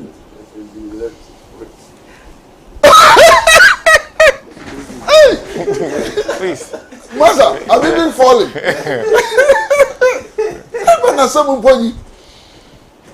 One was not there at all. The other one came and left. They still counted, it was 137. The person who did the counting, who was his arithmetic teacher? But this is very important. You know why it's so important? Master, if for just counting of simple votes in Parliament, this is what is happening. Master, listen. For counting simple votes in Parliament, and there are not many votes. There are 275 votes. That's all they are counting. They are not counting 1 million votes. They are not counting 10 million votes. 275 votes. 75. Yeah, total. I'm total. Okay. You know. If this is what is happening, can you imagine what will happen in the national elections? Parliament in Pony.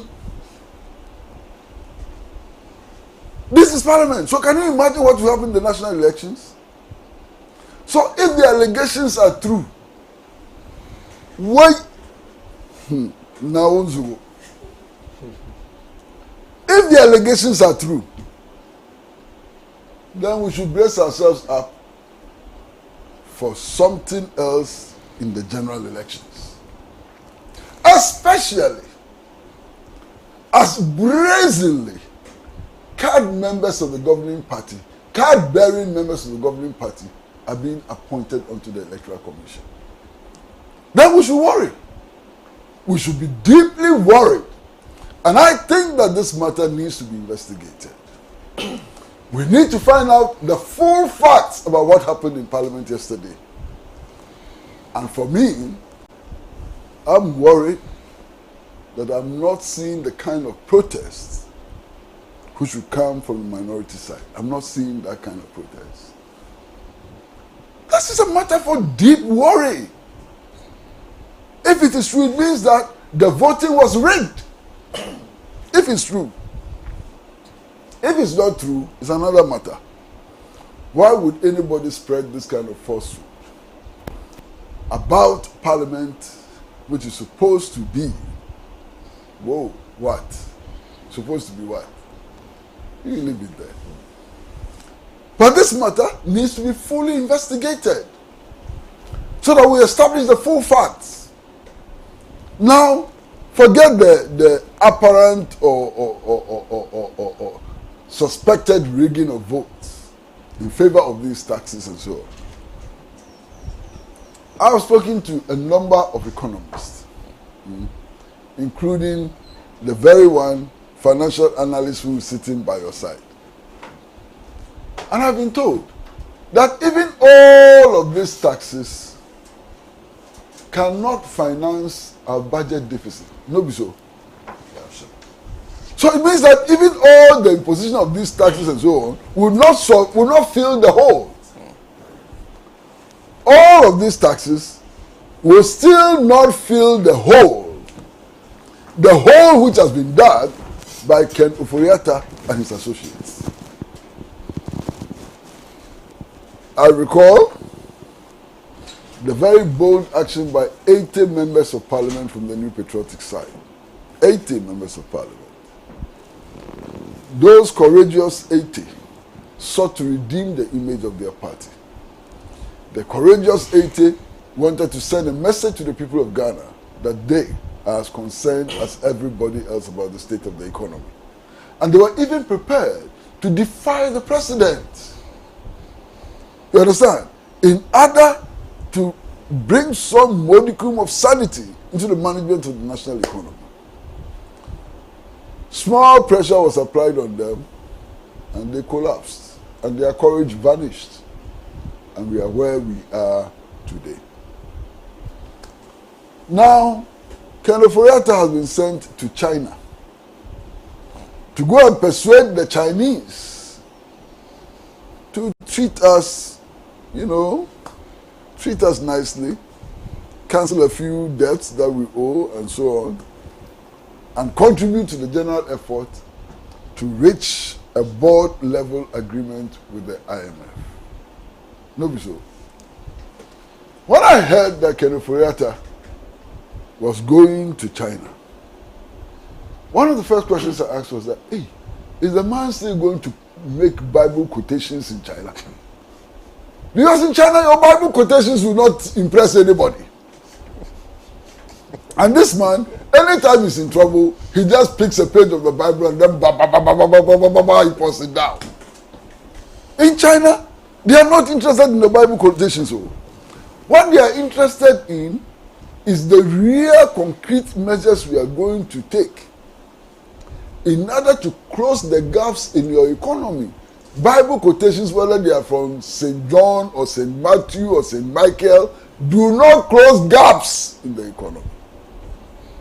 And he went there. And I don't know what happened. I never listened to any of the speeches he made. I never got a chance. I wanted to hear him speak in China and to see whether he'll be speaking in tongues or he'll be speaking in language that is discernible by everybody. But I didn't get a chance. But the response of the Chinese authorities was fantastic. You know what the Minister of Finance of China told him? He said, oh, your problem is a very small problem. Go and read it. So your problem is a very small problem. And you are capable of solving the problem. As for China, we want to be friends with you. We are your friends. We have a history of friendship with Ghana and so on. So we want to help you. But this is so small a problem that we are capable of solving it. Then the next day, I saw the banner headline in the newspapers saying that the Chinese are committed. Committed to what? He said you can solve your problem. What commitment again? He said you know enough to solve your problem. In other words, why are you coming to us? Look, our government must understand international diplomacy. If you look at the international scene now, you can see clearly a new global alliance emerging. That new global alliance that is emerging, one of its prime objectives is the de-dollarization of global trade. One of its clear objectives. In that new alliance is Iran, China, Russia, South Africa, and Brazil. But others are joining. Interestingly, even some of the closest allies of the United States of America, like Saudi Arabia, are jumping from the sinking ship. They are all jumping from the sinking ship. I am sure all of you heard of that story where we are told that the US President Joe Biden actually tried to call the Crown Prince of Saudi Arabia, and he refused to pick his call. The Crown Prince of Saudi Arabia refused to pick a call from the President of the United States of America. What does that tell these Ghanaian officials? Then, in the face of all of this, our president goes to the White House. He is not talking to the President of the United States of America. He's talking to Anthony Blinken. And he's telling Anthony Blinken that the Russians are a problem for us. The Wagner group in Burkina Faso needs to be driven out of Burkina Faso. Come and help me to go and fight the Wagner group so I can get rid of them from Burkina Faso. And you go to China, you are going to negotiate. What is your bargaining position? Incredible. Early this week, I saw the announcement that Russia has announced the cancellation of $20 billion loans owned by African countries. $20 billion cancelled. Kamala Harris came here and she gave us something. She gave us something, and our president was so happy. He was laughing, you know. Baumia was in the heavens and so on. How much did Kamala Harris give them? Because I'm going to give you $100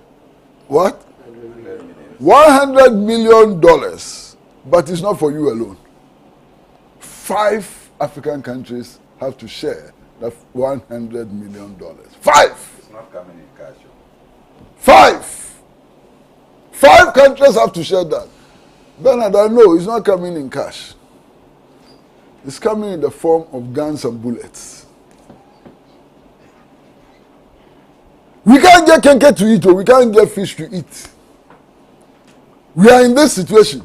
He said, don't worry, I'll give you 100 million, but go and share it with 4 others. So 20 million each. And don't use it to buy food. Don't use it to cure the sick. Use it to buy bullets and guns. God bless America. God bless His Excellency Nana Addo Dankwa Akufo-Addo. That's all. Thank you very much.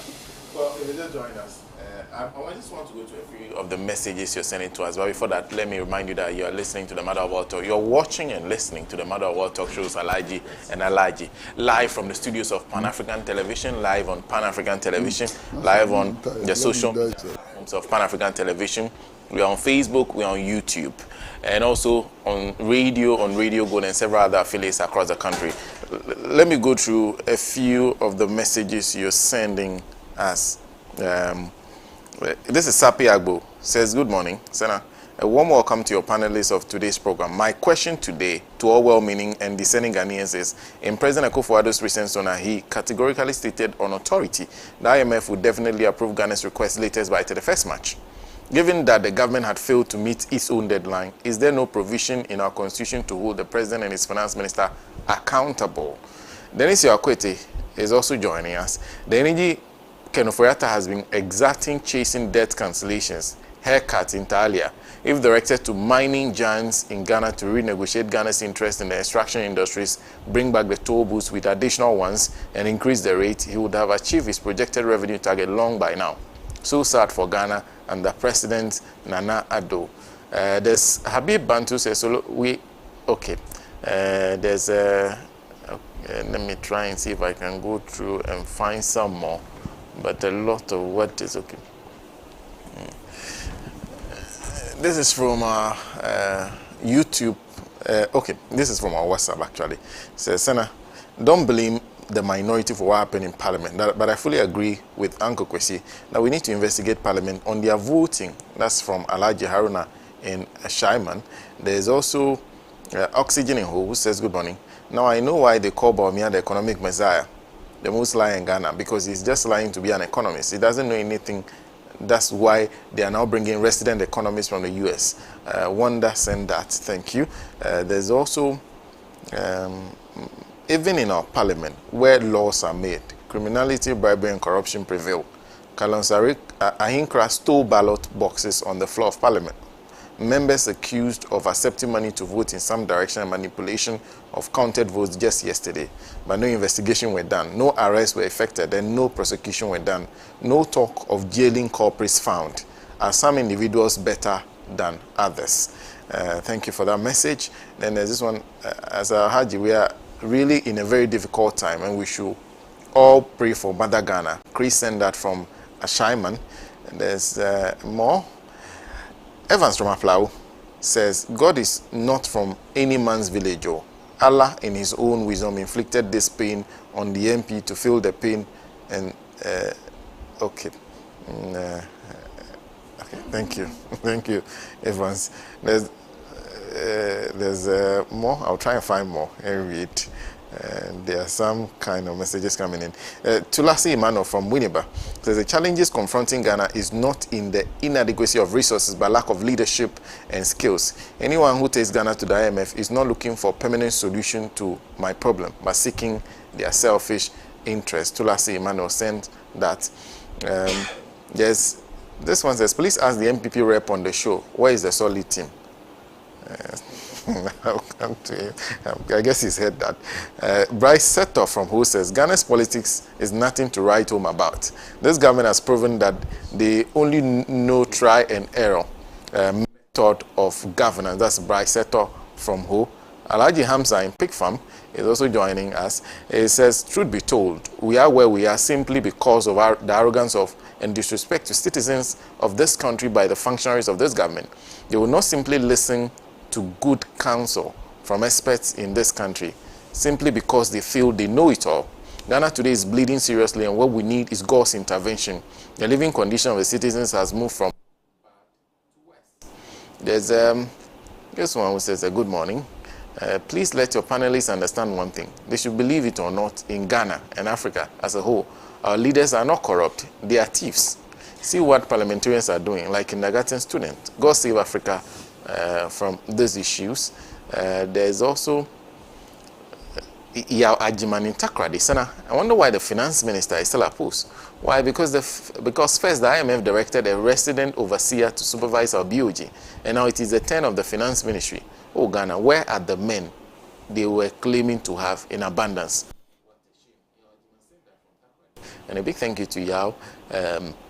More messages. Hadi Al-Hassan, Yendi constituency. I still find it hard how this Nanado and Bawumia government sees Ghanaians and still have the guts to say that they are breaking the eight, as if we don't have brains in our skulls. They are worst administration in the history of the Fourth Republic. That's Hadi, who sent that from Yendi. There is this one who says, this beats my imagination.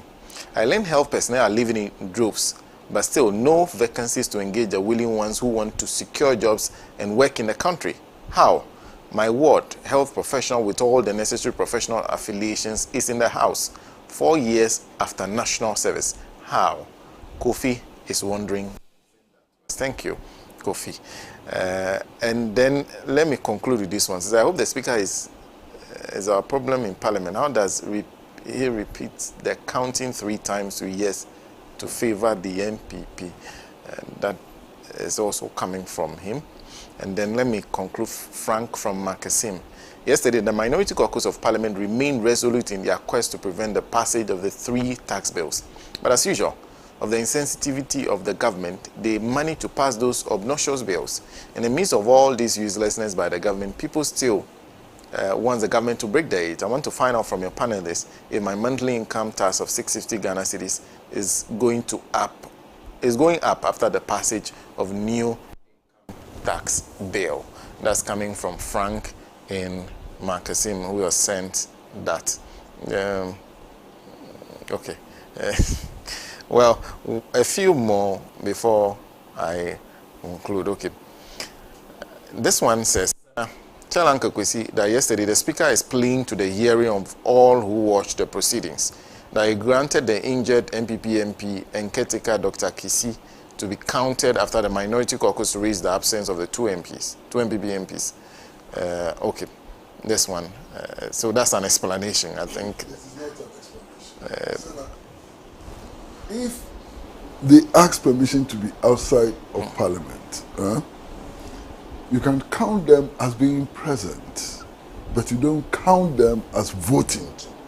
Counting them as being present is different from counting them as voting. Okay. This Kwesi Kisi says, Kwesi, forget it. No investigation will be carried out. Have you soon forgotten about the look-alike of Adjo Asafo in Parliament? Jonas sent that one. So those are some of the messages we are getting. We have to move on to other issues because now we have less than 40 minutes to go. And we have the matter of the U.S. President's visit to, U.S. Vice President visit to Ghana and matters arising. Let me start with Bernard Bonner on that once again. Combine the two? Yes, you can combine the two. Yeah, for 10 minutes. 10 minutes. With the happenings within the NDC. In terms of the presidential primaries. For 10 minutes, please.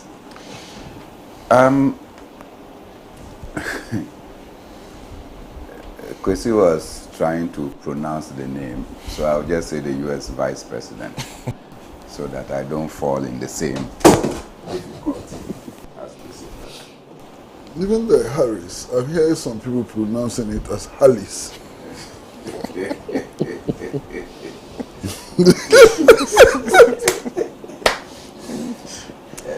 I can understand the association of the Harris and then all that. But the most important question that I want to ask is what did the U.S. Vice President actually come to Ghana for?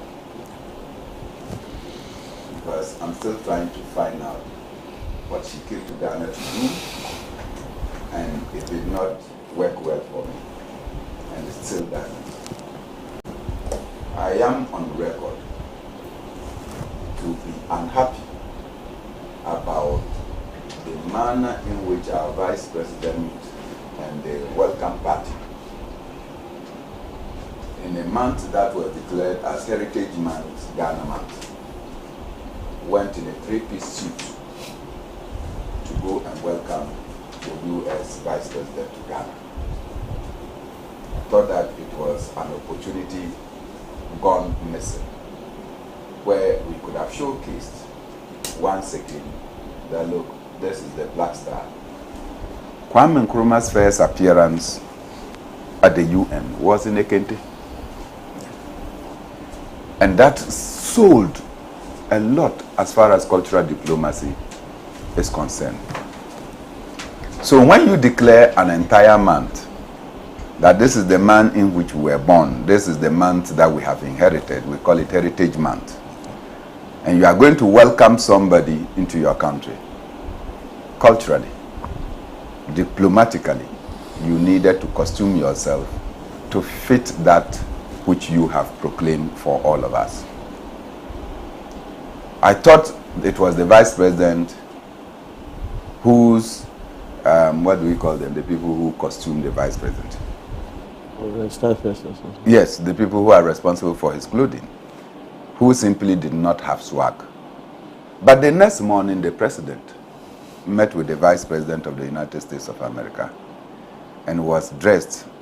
And in this instant, it was even difficult to recognize if you did not see face to face, because the President's accent was almost like that of the United States representative. So if you are listening from afar, you will not be able to make that distinction. Clearly, these people do not believe in the things they ask and authorize us to do. But most annoying is that people perceive that the United States of America, I wanted to say the United States of Ghana, the United States of America is a friend to Ghana and Africa. I hold a totally different view and opinion.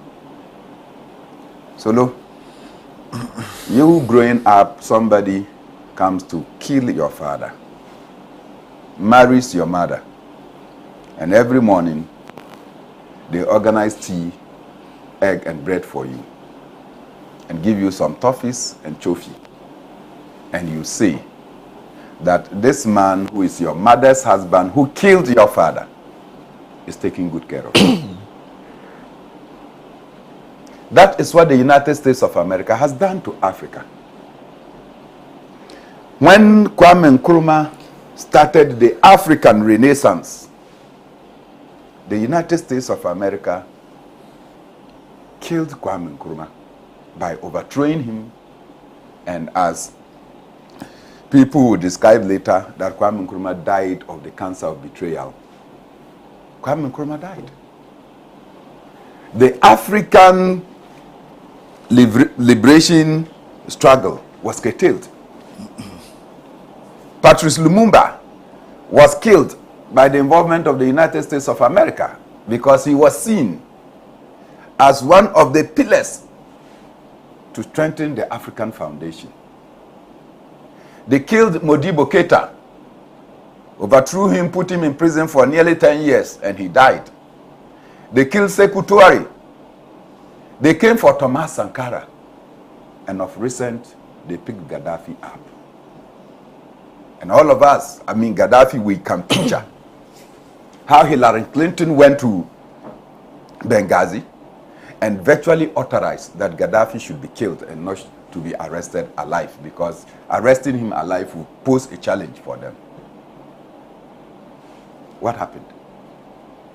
So these same people somersault and come and say that they are our friends. We should welcome them. And we have thrown, or no, not that we have thrown, but for fear that if we are against them, we will also die like our ancestors. So we welcome them and give them honors that in actual fact they do not deserve. Look, if you got to the airport and saw how our soldiers were treated, you saw how our police, they were treated. They were being frisked, checked, squeezed. Because the United States Vice President is in town and our security were no security.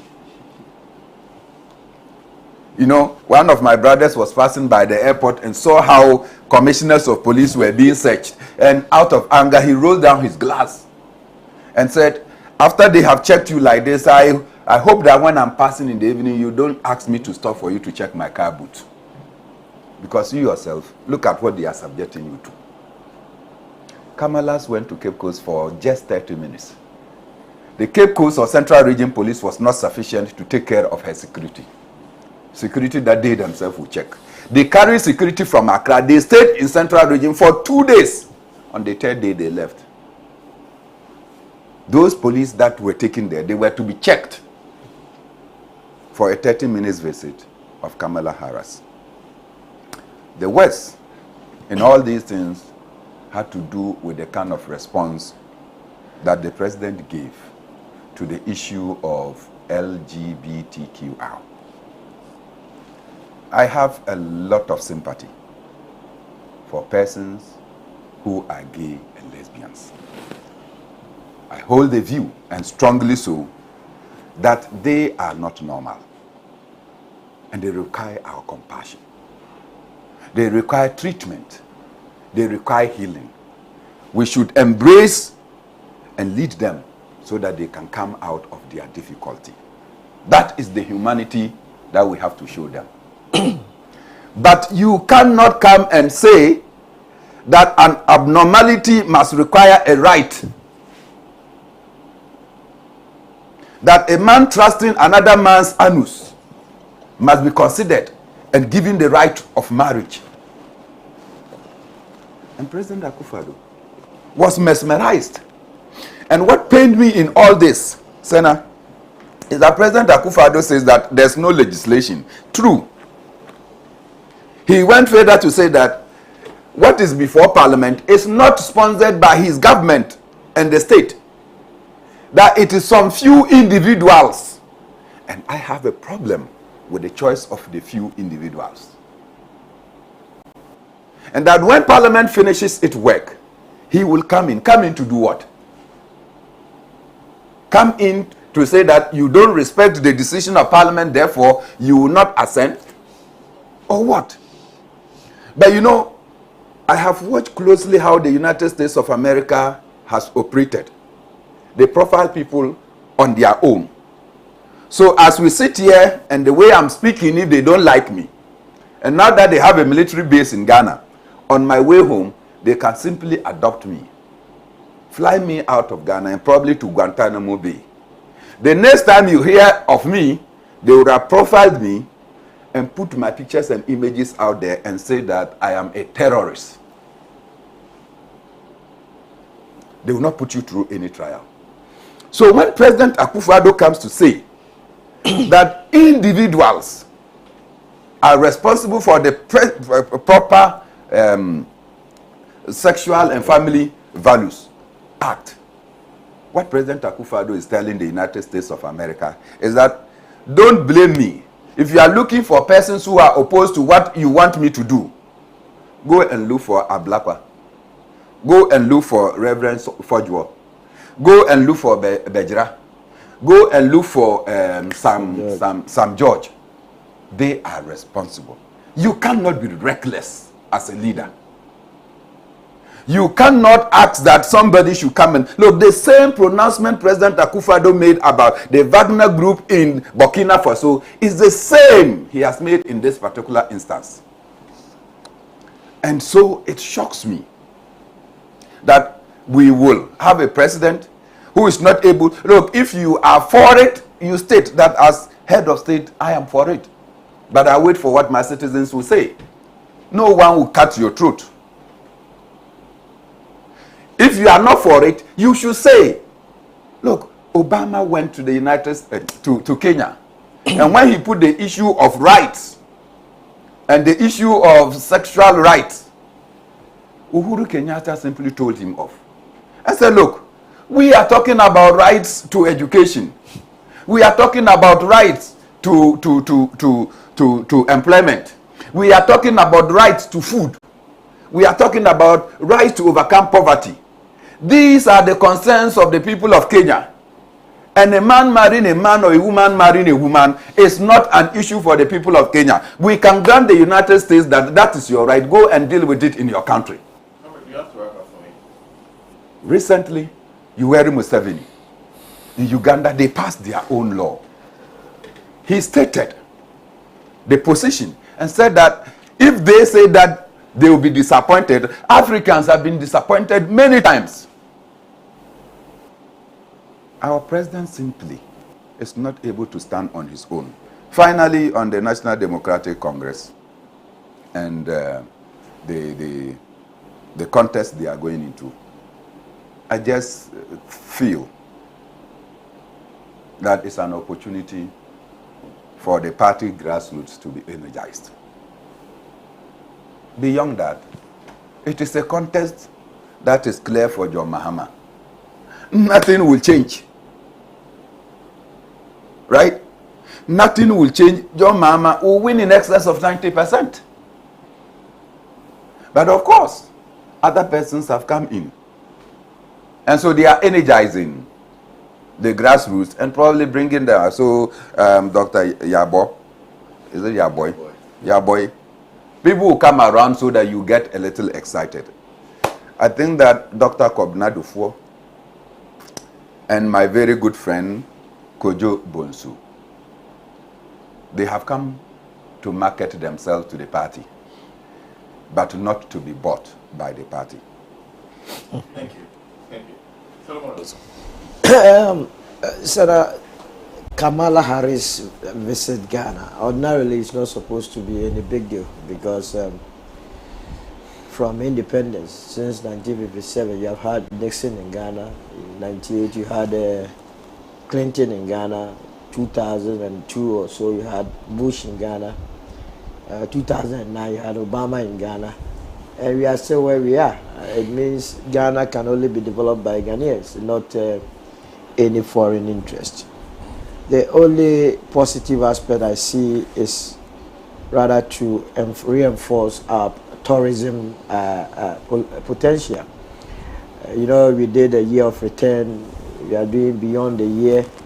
And so she coming to Ghana has the potential of drawing more black Africans in diaspora to come and see Ghana as one of their homes, or if not the leading home in Africa. So in that regard, I see it that it's a positive development. However, her own actions and inactions in Ghana leaves much to be desired. I'm sure on the sober reflection, Kamala would know that together with the US, they are not doing themselves and Africa any good. We are talking about democracy. America prides itself as being the leading democratic state in the world. So if democracy is about expressing freely your will and your opinions, why then do you come here and want to enforce your opinions on us? The issue of homosexuality, I for me saw it as the central theme of why she came to Ghana. Other than that, if you come and pledge, even the issue of the 100 million is a pledge. And America has pledged several millions of dollars that has never seen the light of day. Just like we go into church and then, you know, annual harvest. We are pledging. Many times people don't pay. So that's what she came to do.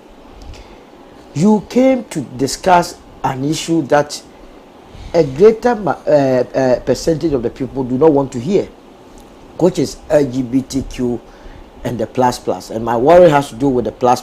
What constitutes the plus? You understand? It is not a matter that interests us as a country. Our issues has to do with bread and butter. And I was expecting that if indeed they see us as friends or brothers and sisters, and knowing the current challenges we have, which is $3 billion, her effort would have rather been in that direction. That yes, America, we are your friends. We are not telling you to dash us, because then that becomes master and servant relationship. But then we have our Fed, we are borrowing Ghana. You are $3 billion to save you the trouble of having to travel to China, having to go to Paris Club, having to go to all these countries to go and then plead with them for a debt restructure and so on and so forth. She didn't do any of those things, but rather interested herself or busied herself with LGBTQ, which is not a subject matter that Ghanaians have no any doubt about. It is not. It's unambiguous. We are clear in our minds that we do not support that. People may be doing it in their homes, But I think we have allowed a lot of things to go unpunished in this country. Remember when the Australian ambassador to Ghana was bold enough to go to Parliament and meet the Speaker of Parliament and discuss that issue, to the extent that we have people in this country having an office. We closed it and we never heard anything about it. So that has emboldened anyone that comes into this country. And what really annoys me is that when the West wants to say something that hurts Africans, they use people that some way have some blood, African blood in them. Because Kamala has some form of African blood through the Jamaican connection. And she comes here, you see her as one of your own, and comes to give you that blow. They used Obama himself to go and then remove Gaddafi, kill Gaddafi. He was a black person. We thought we had gotten one of our own. In fact, one of the things that Africans were so happy about was when Obama became the president. They thought that one of us had ascended to the higher office, not knowing he was thinking more whitish than the white. And he led the crusade to get out Muammar Gaddafi. As we speak, America as a country has expended more than 100 billion in Ukraine, where people are killing themselves. But when it matters, where it matters most, to save humanity with a paltry 3 billion, we are being told that they will give us 100 million for 5 African countries. And when you share, it is 20 million, 20 million. That is the nature of it. And this must refocus the mindset of policymakers in this country. That these people are never in for our interest. They are never in. They don't wish us well any given day. And that is why whatever it will take, when you are controlling resources, natural raw materials, you must be dictating the pace.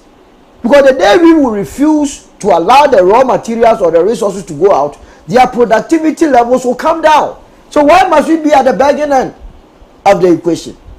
I believe that Kamala did not help herself. She did not help this country.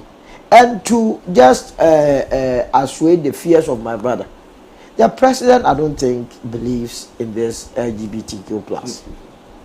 And in fact, in 2021, in Asante Mampo, if you remember, on the coronation of one of the Anglican bishops, he was emphatic that not under his watch that LGBTQ will survive in this country.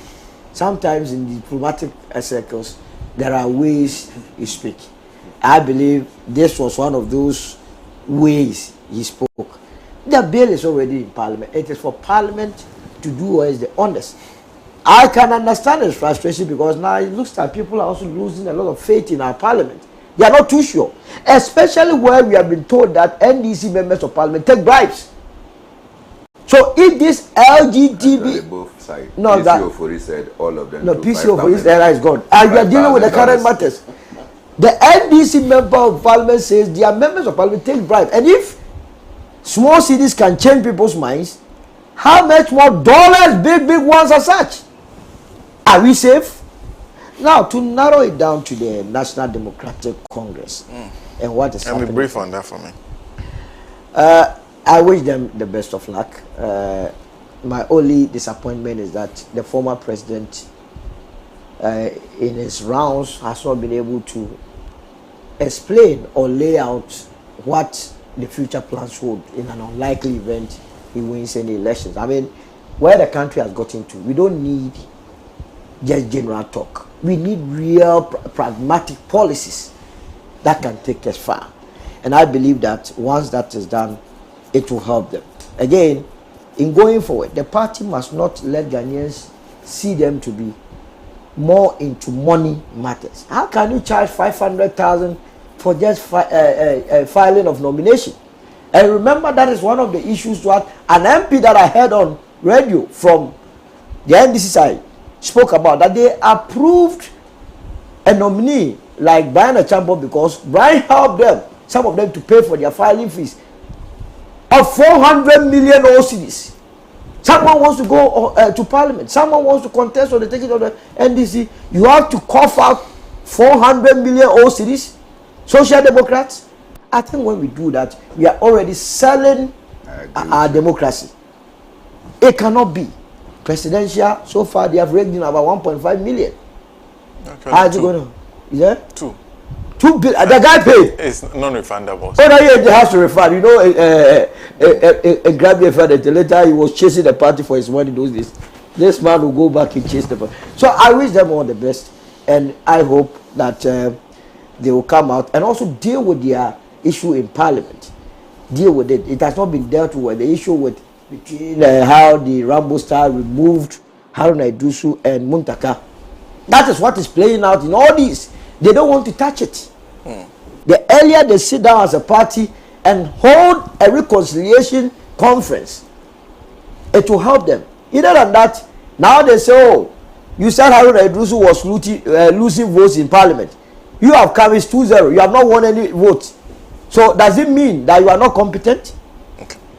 They have to deal with it. We need a vibrant opposition, especially as we move forward into 2024 elections, so that they can play their role as a watchdog to government. We will continue from 2025 under the able leadership of Alan John Kojo Chamante. We wish them the best. So thank you. There's Annette Latte who says, in fact, I don't think anybody should give this MPP government money because it will only be used for campaign. Anthony Kujo says, I'm so touched by the submission of Mr. Kwesi Pratt Jnr, and I suggest that if what he had said has been recorded, should be played over and over again. This is one of the best submissions from him. There's Asanko in Santa Maria, yes, says this is what there's also, I wanted to read one from our WhatsApp line. This says, hi, Pan-African, I'm so glad to hear from Uncle Kwesi Pratt. I believe that any measures put in place by this MPP government is to win election 2024, but does not care about the people. Andy sent that from Salaga. Let me do one more. This one says, good morning. VP Kamala Harris gave some statistics as follows. Median age in Ghana in Africa is 19. By 2050, 1 in 4 persons in the world will be in Africa. Now, how would we attain this population figure without the act of procreation? Joe from DC sent that one. Nii?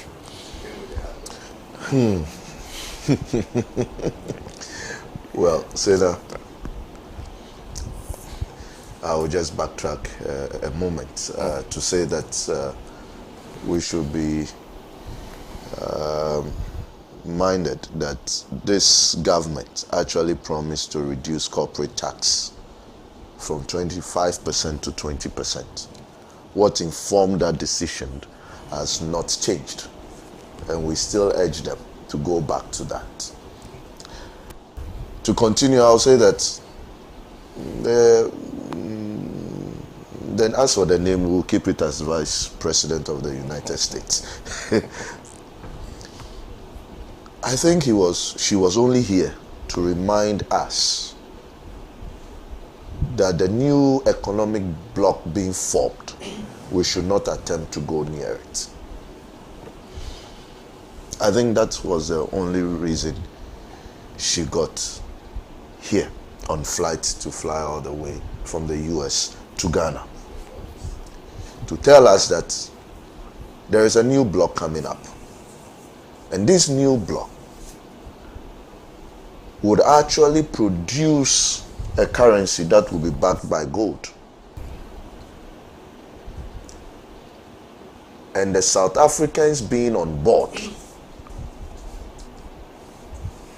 makes it imperative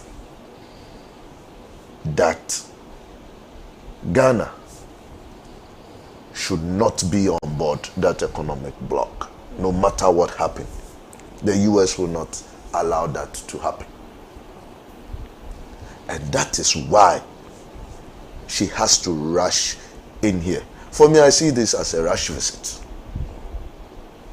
But it is up to us to understand where we stand economically and take decisions that will inure to our favor and that gives us economic stability.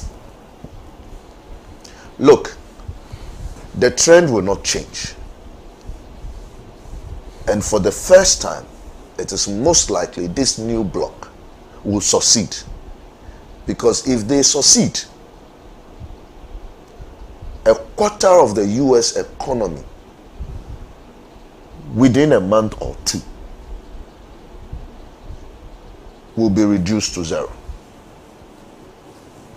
We are not talking about the further deterioration of the US economy and their hold on the international finances.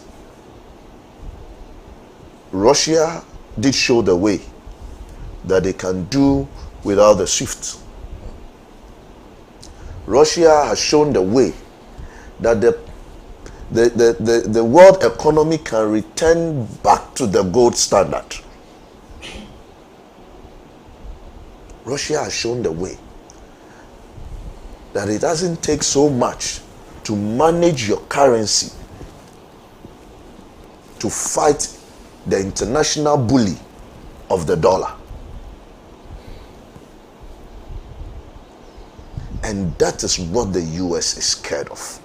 The US need a basket of nations to fight this agenda. And in Africa, Ghana is very, very critical to the US today. But of course, because of where we stand economically, we will not have that courage to speak and speak for the interests of this nation. And that is why she can drop here and speak to us like class 1 students are spoke to by their teachers. I think that we as Africans need to praise certain persons like the Musevenis of Uganda. And you need to be in Uganda to respect that president. Because that is a country you step in and you don't see the influence of the Chinese in there. You don't see the influence of the Americans in there. You go to their main central district of business and you see Ugandan people doing business.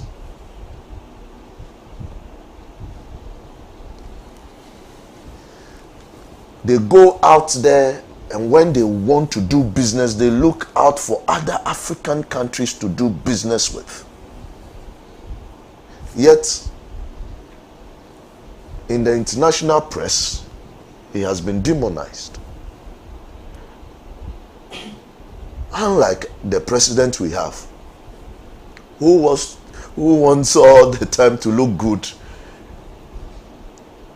in the eyes of these people. Trust me, it is because he has so much interest with them, a personal interest with them, sitting with them. And that is why our president is behaving the way he's behaving. Because those who do not have personal interests in the US and in UK don't care to speak truth to these powers, these bullies. The president is not clean to the people of Ghana. And I don't see him as a clean person. Because how on earth anyone raised as a Ghanaian will speak the way our president spoke on that day? In fact, the man was in haste to justify that he is not part of whatever is being done in Parliament. He was in a rush to actually demonstrate to the Vice President of the United States that even if the bill is passed by Parliament, he will not do the needful by signing it, giving it assent to be law. This is a president who stood in front of another sovereign nation and actually insulted our system of governance to that person just because of how much? $20 million.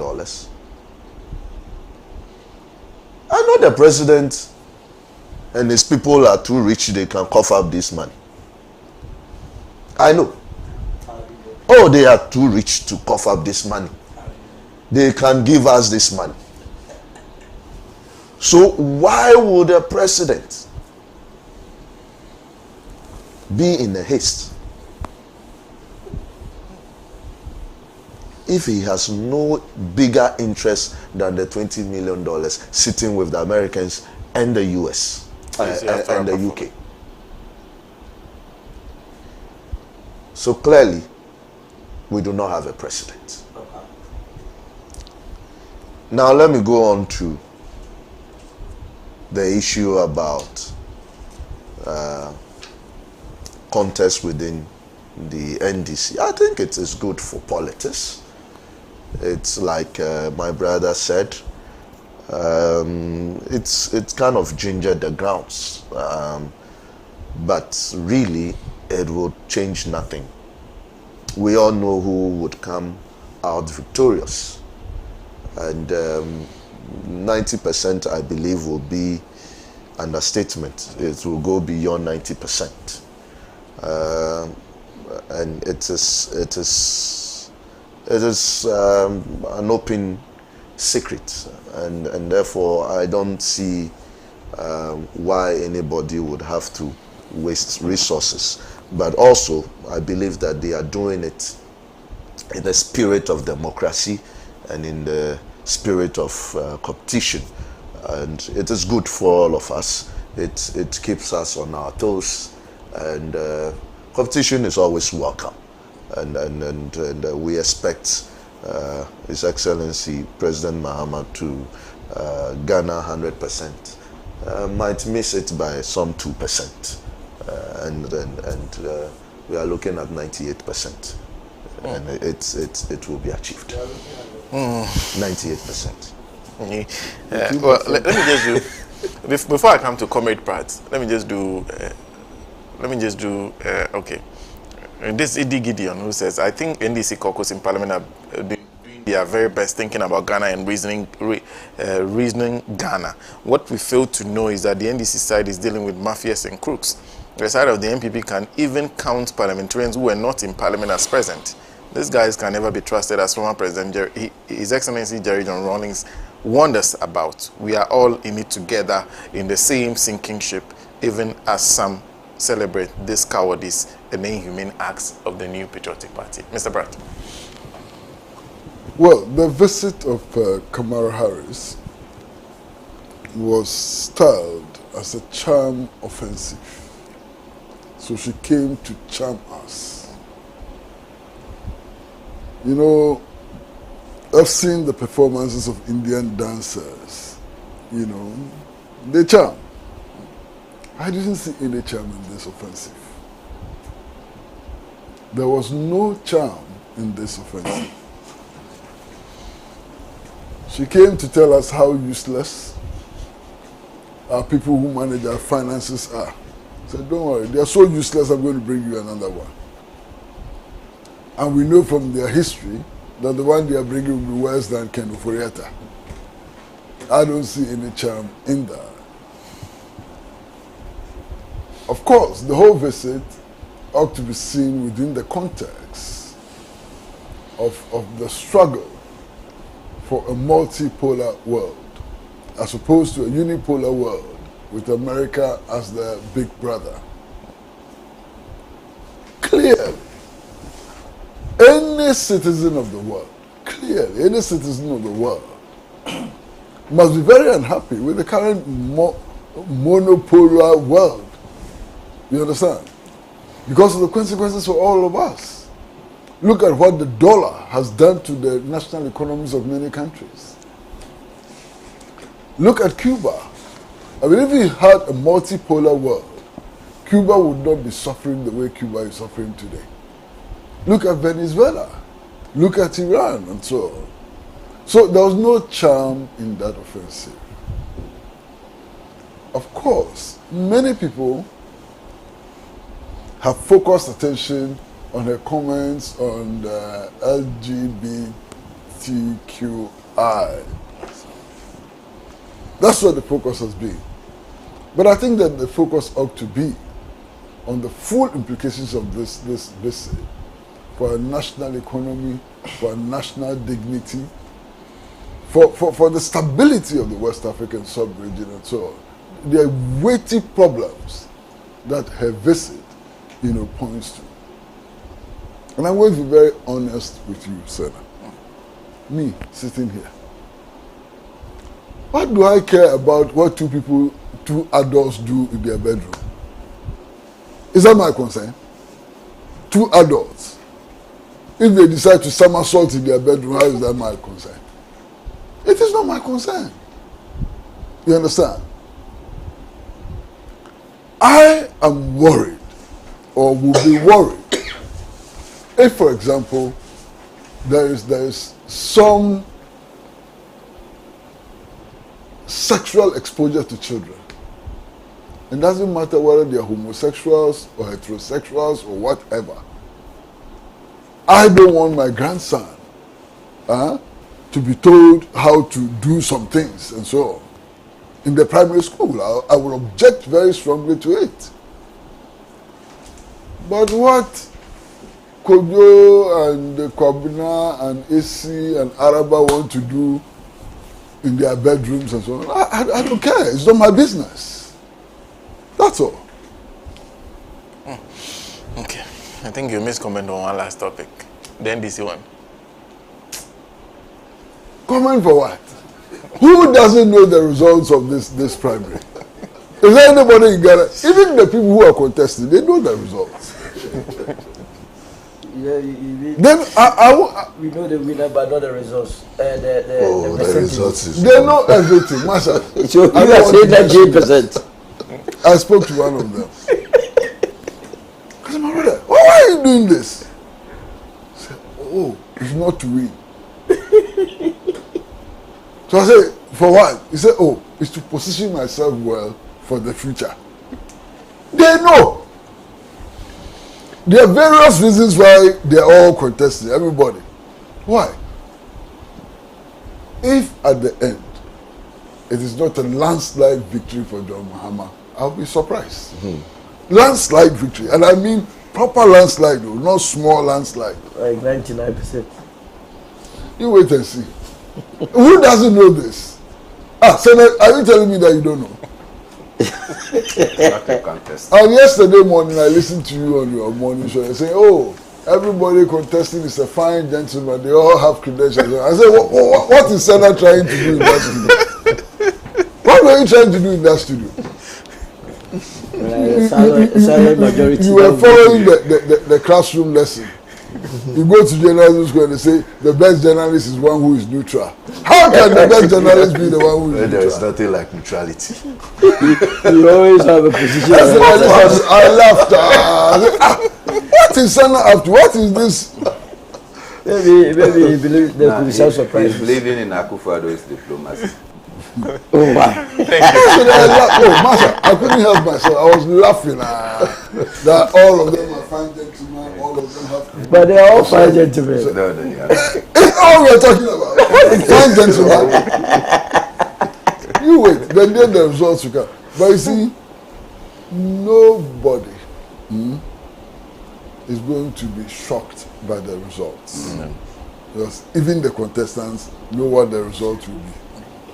Nobody will be carried by an ambulance because they know that this. But when they go around the constituency campaign, don't they see the reaction? I was in Ho last week, and one of them had come to Ho to campaign. I was actually staying in the same hotel that I stayed in. No sign, nothing. No sign that even an additional fly had come there. Nothing. And you want to read how?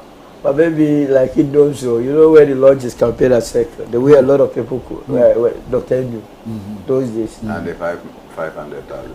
Yes, but in the election, they are following you for fanful reason. Let me be surprised. The results will come. This man sitting there is an NDC man. The presumptive candidate for the radio. Now let me. That's what you say. You want to say something? Don't say anything. No, I'm saying that Indum said after the result, he said he was there and somebody was wearing his T-shirt shouting. Then he turned and realized that the handbag was an MPP. That's better. Forgot he's taking it for everybody. Look, in one of the elections, one of my friends, he contested as a parliamentary candidate in one of the constituencies in the Volta region. And his polling agents, when the results were declared, his opponent had won. When the polling agents took off their shirts, under their shirt was the T-shirt of the opposing party. Well, McDonald says, if you price yourself low, you will be bought at that low price. Whatever happened to Ghana by the visit of the Vice President of America is because our president has ruled the country since 2023. Okay, so let me read this message that came to me very early today at 5 a.m. Okay, it was actually yesterday when Alhaji Haruna sent this message. He's watching me. He said, help me wish my daughter Abigail Afra a happy birthday. That's from Alhaji Haruna to his daughter Abigail Afra. Today I understand is the birthday of Haruna. Alhaji Haruna in Ashaiman. And the daughter is Abigail Afra. Okay. Yes. But are you surprised? Haven't you heard about Alhaji Timothy?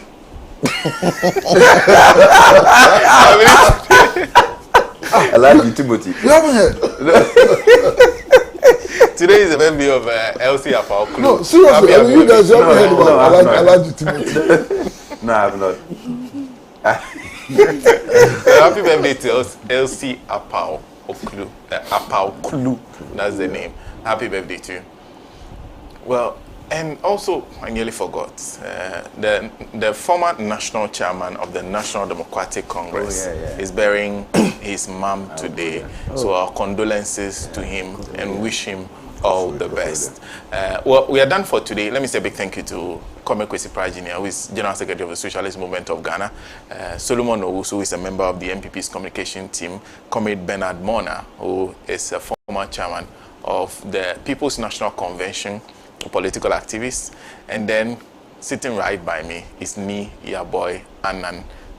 He is a financial analyst. He's popularly known as One Don in Onodio. Today he was, sounded very frustrated. There's a lot to take away from today's show. If we take nothing away, at least we should be asking the question of our government. How do we intend to solve these problems we are confronted with? How would you solve it?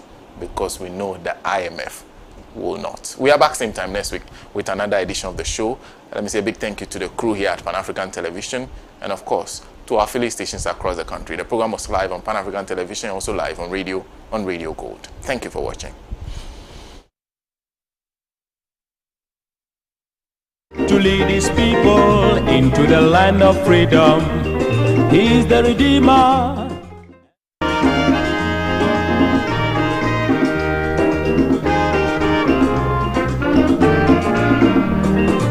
He has labored, he has suffered to lead his people into the land of freedom. He is the Redeemer.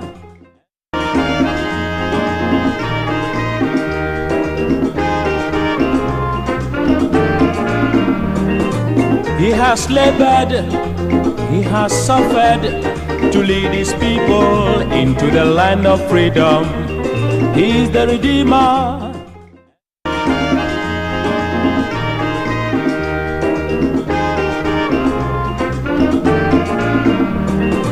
He has labored, he has suffered to lead his people into the land of freedom.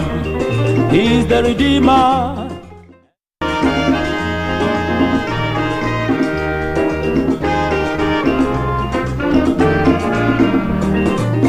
has labored. Authentic African musical theater in a performance. Honorable co-chromatic power. As the Independent Electoral Commissioner, only I have the constitutional mandate to declare the winner of this presidential polls, and no one dares take that away from me. Stop them ticketing to my presidential palace. Accelerating thought-provoking election satire by the international award-winning writer-director Mano. The people are singing and dancing. They sing and dance when you're voted into office. They will sing and dance when you're voted out. Come on, you don't want to miss this. At the National Theatre, Good Friday, 7th April, 6 p.m. prompt.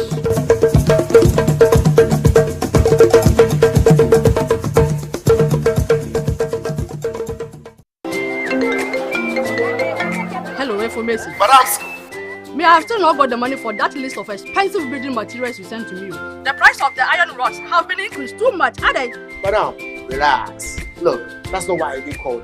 I just visited IPCP